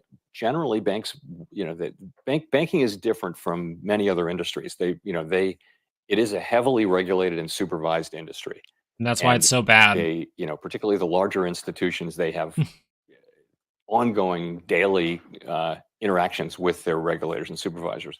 What's important is that the banks are well capitalized, that they understand their risks and they can manage them, that they have adequate liquidity, that they have good resolution plans. And our job is to make sure that that's the case. I hate when they say the more adequate the banks liquidity. take that on themselves and do a great job at it without us pushing them, the less we need to push. The international situation. The I United hate when States they say better than adequate developed liquidity. Economy, I believe, in the world. That just means by he's a good giving measure. them money, most likely. What do you make of that, and how does it affect? He's your good. decision? I like the host. So I do. Do a fair amount of my job is going to these international meetings, either in Basel or whoever's running the G7 or the G20 in a given year, and that is what people are talking about, is the sort of exceptionalism right now of the U.S. economy, how strong the U.S. economy is, and at money making market, we are performing very well. All one I word. think part of it just is something like that. I mean, productivity is a key thing. The Europeans are very focused right now on not just their short-term low productivity, but what can they do to have greater productivity growth over time. This is a big focus for the European economic officials at the highest level. Mario Draghi is doing a report on it, and the finance ministers that I talk to from the big countries, this is their focus. So it's tremendously important, and so people are thinking about what can we do. Some of the things they're looking at doing are sound like the United States, Short like Bitcoin, having a flexible labor market and having a very active, financial sector that can fund, early stage or small companies. That's well. So silly. So it's very important. And so, yeah, the U.S. is doing the performance of the U.S. economy the last year or so has been quite strong. Very stuttery around the economy here. Yes, it does. Discuss. Well, seriously? Apparently. Oh, man. I know. It goes fast when you're having a good time. My job is to hit a time post, and I can't even do that. Well, apparently not. Sarah. No, but I'm your helper. I am on stage ready to help you. Sorry, so, Mary. Chair Powell, I'll turn it back to you. As I mentioned earlier, the fact that the U.S. economy is growing at such a solid pace, the fact that the labor market is, still very, very strong, gives us the chance to just be a little more confident about inflation coming down before we take the important step of cutting rates. And so we're not going to take that step until we are confident. We don't think it'll be appropriate to do so, I should say. But that's the way it plays into what we're doing. Over to you, boss. Okay, thank you very much, gentlemen. It was a terrific conversation. I appreciate it. Thank you very much. Thanks, Mary. Thank you. We're going to clap to the guy that's just ruining us. We clap for the guy that's clapping us. Look at that. Anyway, Jerome Powell just finishing up talking a lot of things that he was saying. You mainly would say, right, I think we're in consensus about this, seems to be a little bit forcefully dovish again. And he made sure to say, something unexpected happening is most likely not going to happen. It's like, yeah, it's unexpected. But when he said that, he kind of did this little turn, and you're just like, ugh, God, you're like, I feel like he does know something's sick out there, and he keeps talking about, I can't cut rates. The longer time he takes to cut the rates, the more pressure banks go under. And then at the same time, if he does cut the rates too soon, the potential for hyperinflation to come in. So the fact that he's really convincing you nothing unexpected could happen is just a reason that I'm a little bit like, you know what? Let me just make sure hedge at the moments that I need to, because hedge with volatility at the moments I need to, because if something unexpected happens while the Fed is telling you something unexpected won't happen, that will be an even worse reaction. Enjoy your weekend, guys. I have to go. Lil Chaos, thank you so much for showing up. He should have raised rates even higher. You guys know I'm pretty critical of how he handled things. And overall, I believe markets should market themselves. I don't think we should be pumping money in. I don't think we should be giving money to banks. If a bank is caught doing a bad thing, such as the housing crisis in 2008, we should have let them fail. I know that sounds rough, and we would have went into a horrible, horrible situation, but now you're kicking the can down the road, and you could go through an even more horrible situation in the future. So my assessment of inflation when they already pumped money all into the system was he needs to act like a dad. He needs to handle the damn problem. He didn't handle it. They're going for a soft landing. Now they're starting to realize they're stuck between a rock and a hard place. And I think that they are stuck, and they're going to keep these rates higher, maybe not even give that rate cut until something unexpected happens. That is just my take, though. That is my opinion.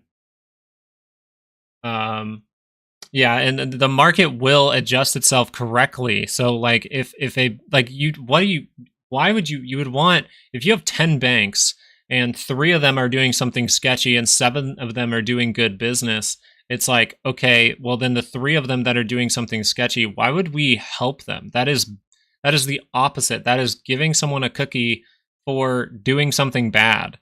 Like, that is just so silly. People are asking, is Jerome Powell going to, get in trouble for all of this? No.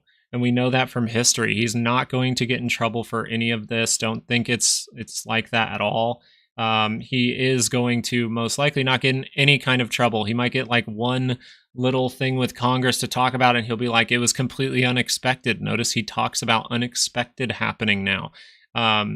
He really hasn't mentioned a lot of unexpected things until the last couple of months.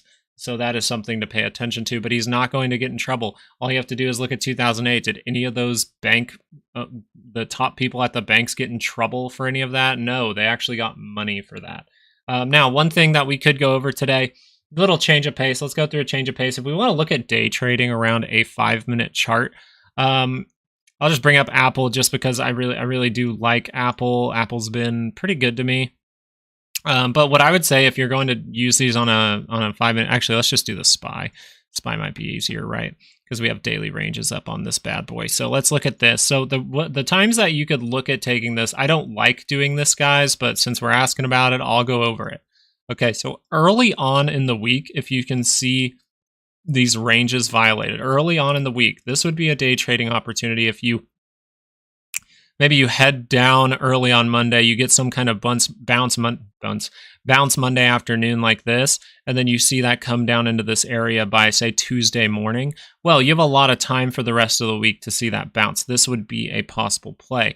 But 5 minutes are not something I really like. So if I see a 5 minute and it makes some kind of divergence, even right here, I might not play that because I don't have multiple reasons. I want it to get to deeper levels. You have the opportunity for a 5 minute to bounce for a little bit and drop again, give you a triple divergence. So I'm not the biggest fan of day trading using this stuff, but it can work. I've done it before, but I don't do it often until I see something very, very obvious. Okay, so I just wanted to talk about that, but really you want to wait for multiple reasons. Just because you have divergence here doesn't mean the 5 minute can't go make a triple one. You see triple divergences on the 5 minute all the time. Now, right now, you're seeing a divergence on the 5 minute as of right now, right? We're seeing that right now. We see the divergence down here on the RSI that tells you there's weakness there. This could easily roll down like this. But what if we just correct for a moment and get another push higher, right? You get that triple divergence. If this happens, your whole option is worthless pretty much at that point. So be very careful using this stuff. You just want to be very quick with it, taking profit when you can, very early in a market like this. So I hope you guys had some fun with this today, but the market can be irrational longer than anyone can stay solvent. And that is very, very true.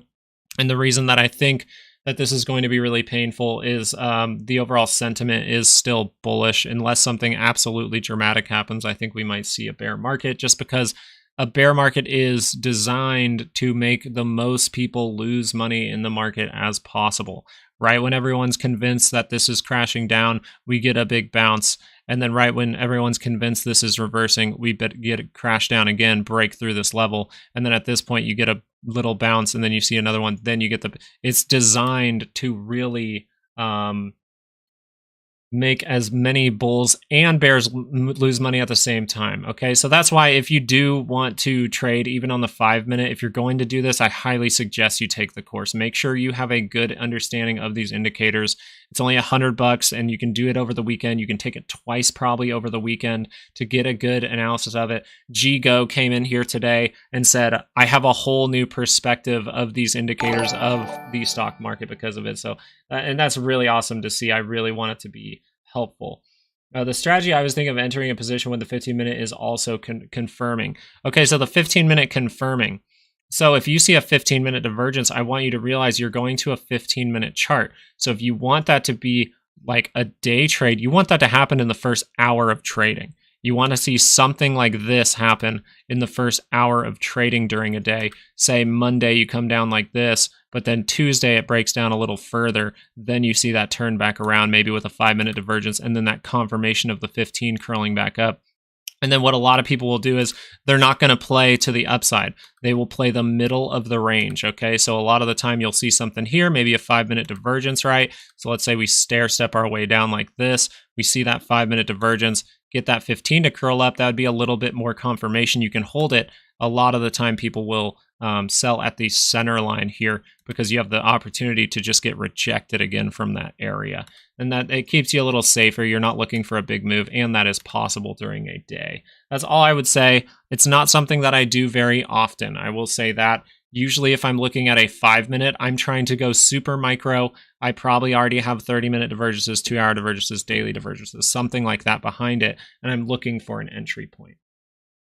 Will I get brought up on charges for not protecting the interest of the people? I think that the guy in Poland, I actually have watched him plenty of times, and I think he's great. I'm just going to be honest. I at least from what I've seen, which I haven't seen a lot, but the things that I've seen, I'm like, yeah, he's great. You want less crime? Stop getting illegal immigrants. Not saying immigrants, right? The more illegal immigrants that come in, the worse for the people who are actually doing the process correctly. I have my family, right? My wife's mom, she is from Ecuador. She did things the right way to get here, and that's awesome. That's what we like to see in the overall market. That's what we like to see for the economy. We like to see people who are willing to go through the steps. And I know it's tough and things like that. I get it. But a tougher thing would be going through a crisis because you're inviting people in and people are taking advantage. For every one person that's doing this, coming over the border, there's probably 10 people who are doing it for a bad reason. That's what I would say. And we're starting to see that right now. I would just say, do things the right way, trade the right way, learn about these things. But yeah, so it's $100 for the rest of for the rest of March, okay? And then April 1st is Bruce, my dog's birthday, so we're gonna bring Bruce on the stream on April 1st. Do you think the market will gap down on Monday after Powell's slightly more hawkish? I mean, he said some hawkish things, but the main thing I would say is it's how much people read into this difference between the income and the spending. One thing about the income versus the spending is this actually could be an indication with this big tick up in spending.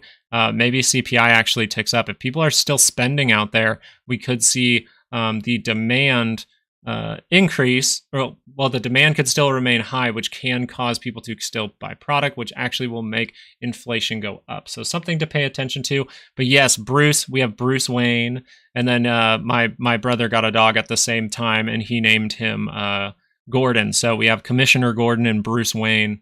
And Bruce Wayne, he's kind of an idiot, guys. I didn't want to say it in front of him, but he's kind of an idiot. Yeah, you have to buy food, and that's where inflation is that's how inflation happens, right? You have to buy food, so then you keep going like this, so then you keep putting it on credit, and eventually something bad will happen. So it's too sticky, especially when they're not even putting things that we actually need to buy in the overall, in the actual data, right? Food prices aren't in the actual data, and that's kind of crazy to me that we wouldn't pay attention to that. Well, back in history, there came a point where it was not optimal for the political agenda to calculate those into that data at that point. It made them look bad, so they get rid of it.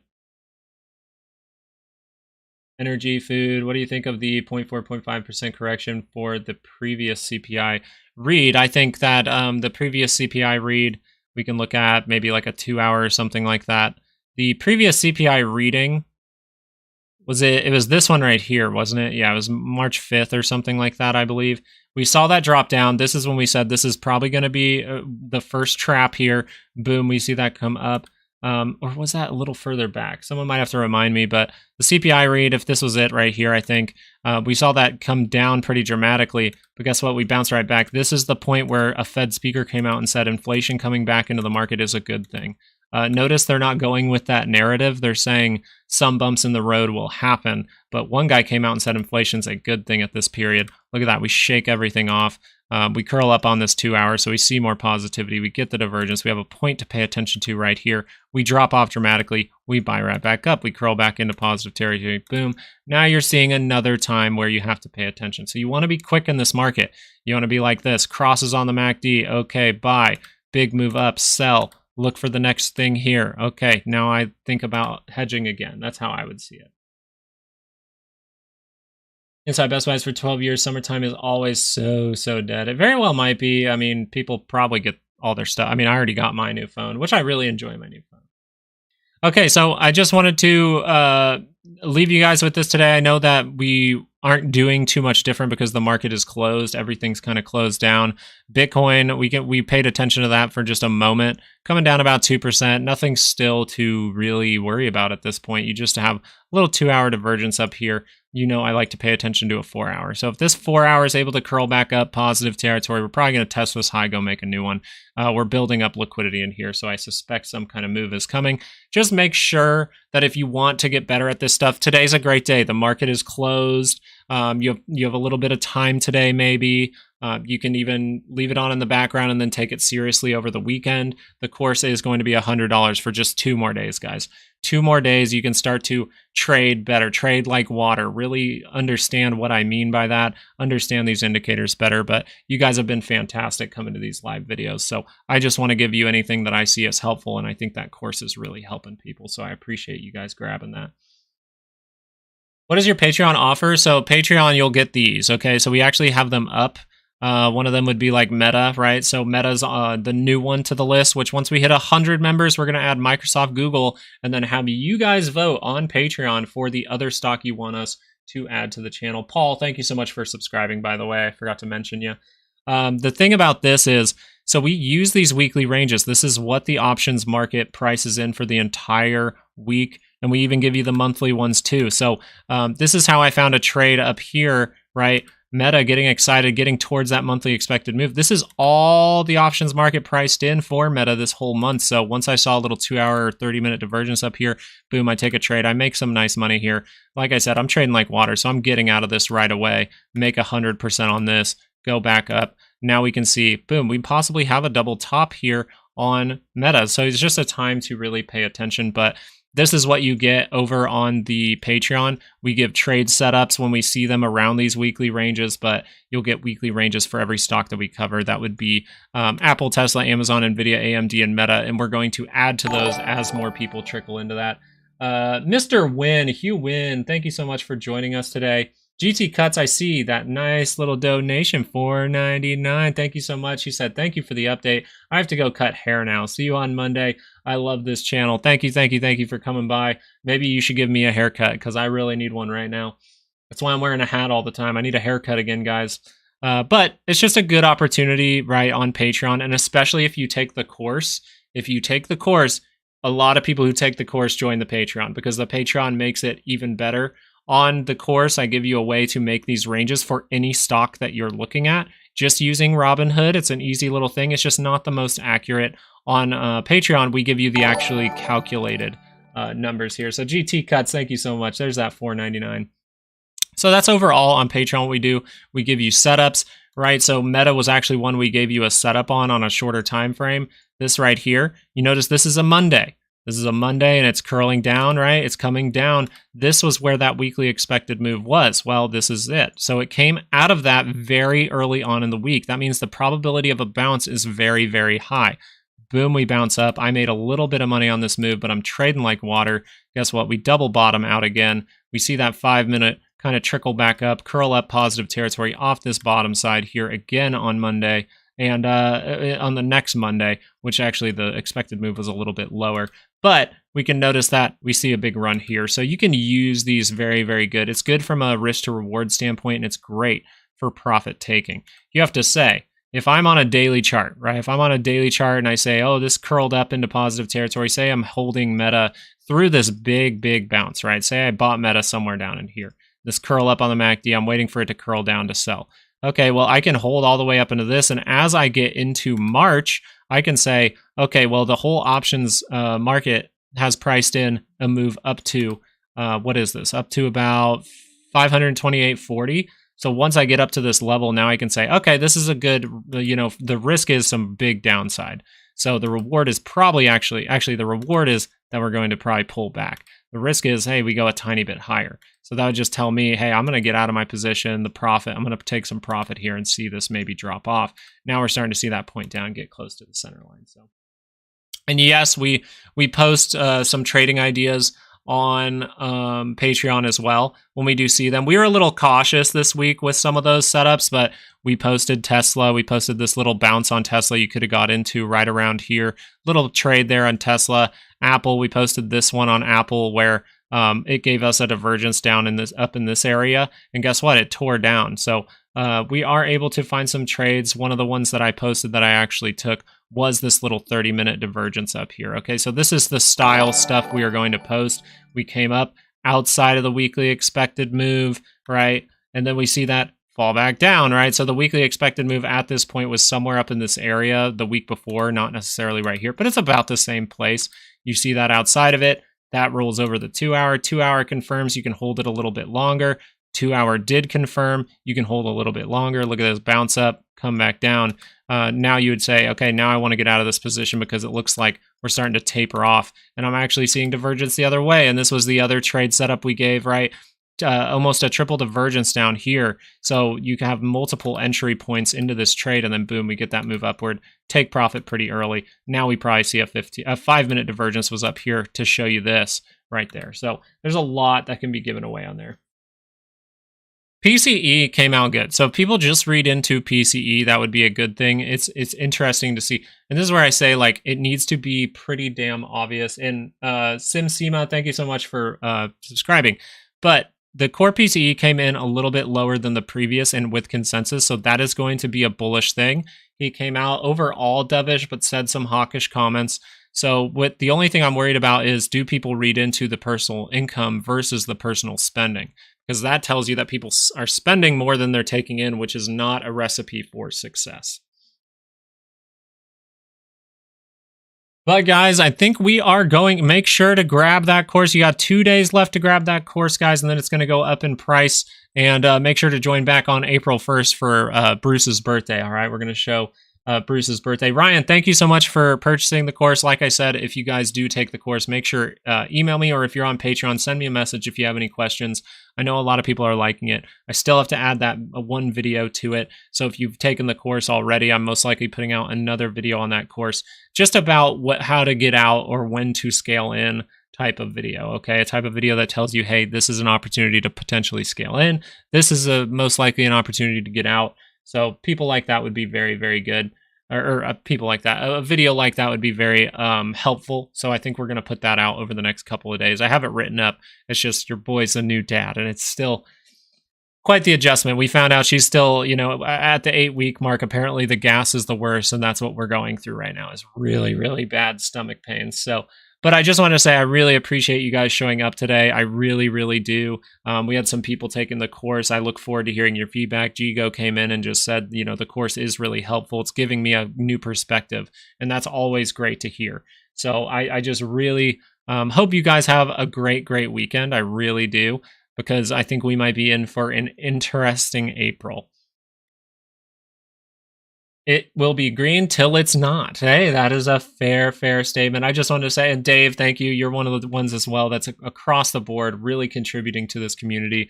Everyone in the chat, honestly, you guys showing up, you guys are fantastic.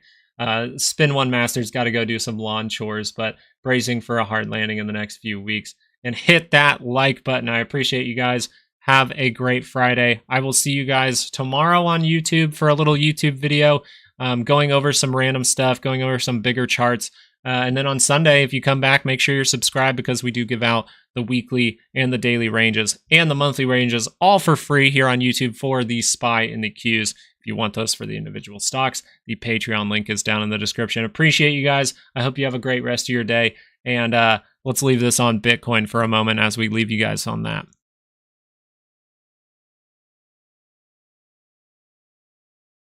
Peace, be kind. See you next time. I like that. All right, guys, have a good day. I'm going to go hang with my girls once they get back from Abuela's house. I'll talk to you guys next time. Hope you guys have a good one. Can't wait for Monday. Oh, I can't wait. I think we're going to be in for a wild ride. Are we going to see a blow off top, or are we going to see some selling off because of momentum? We'll have to see going on into Monday. Have a good weekend, folks.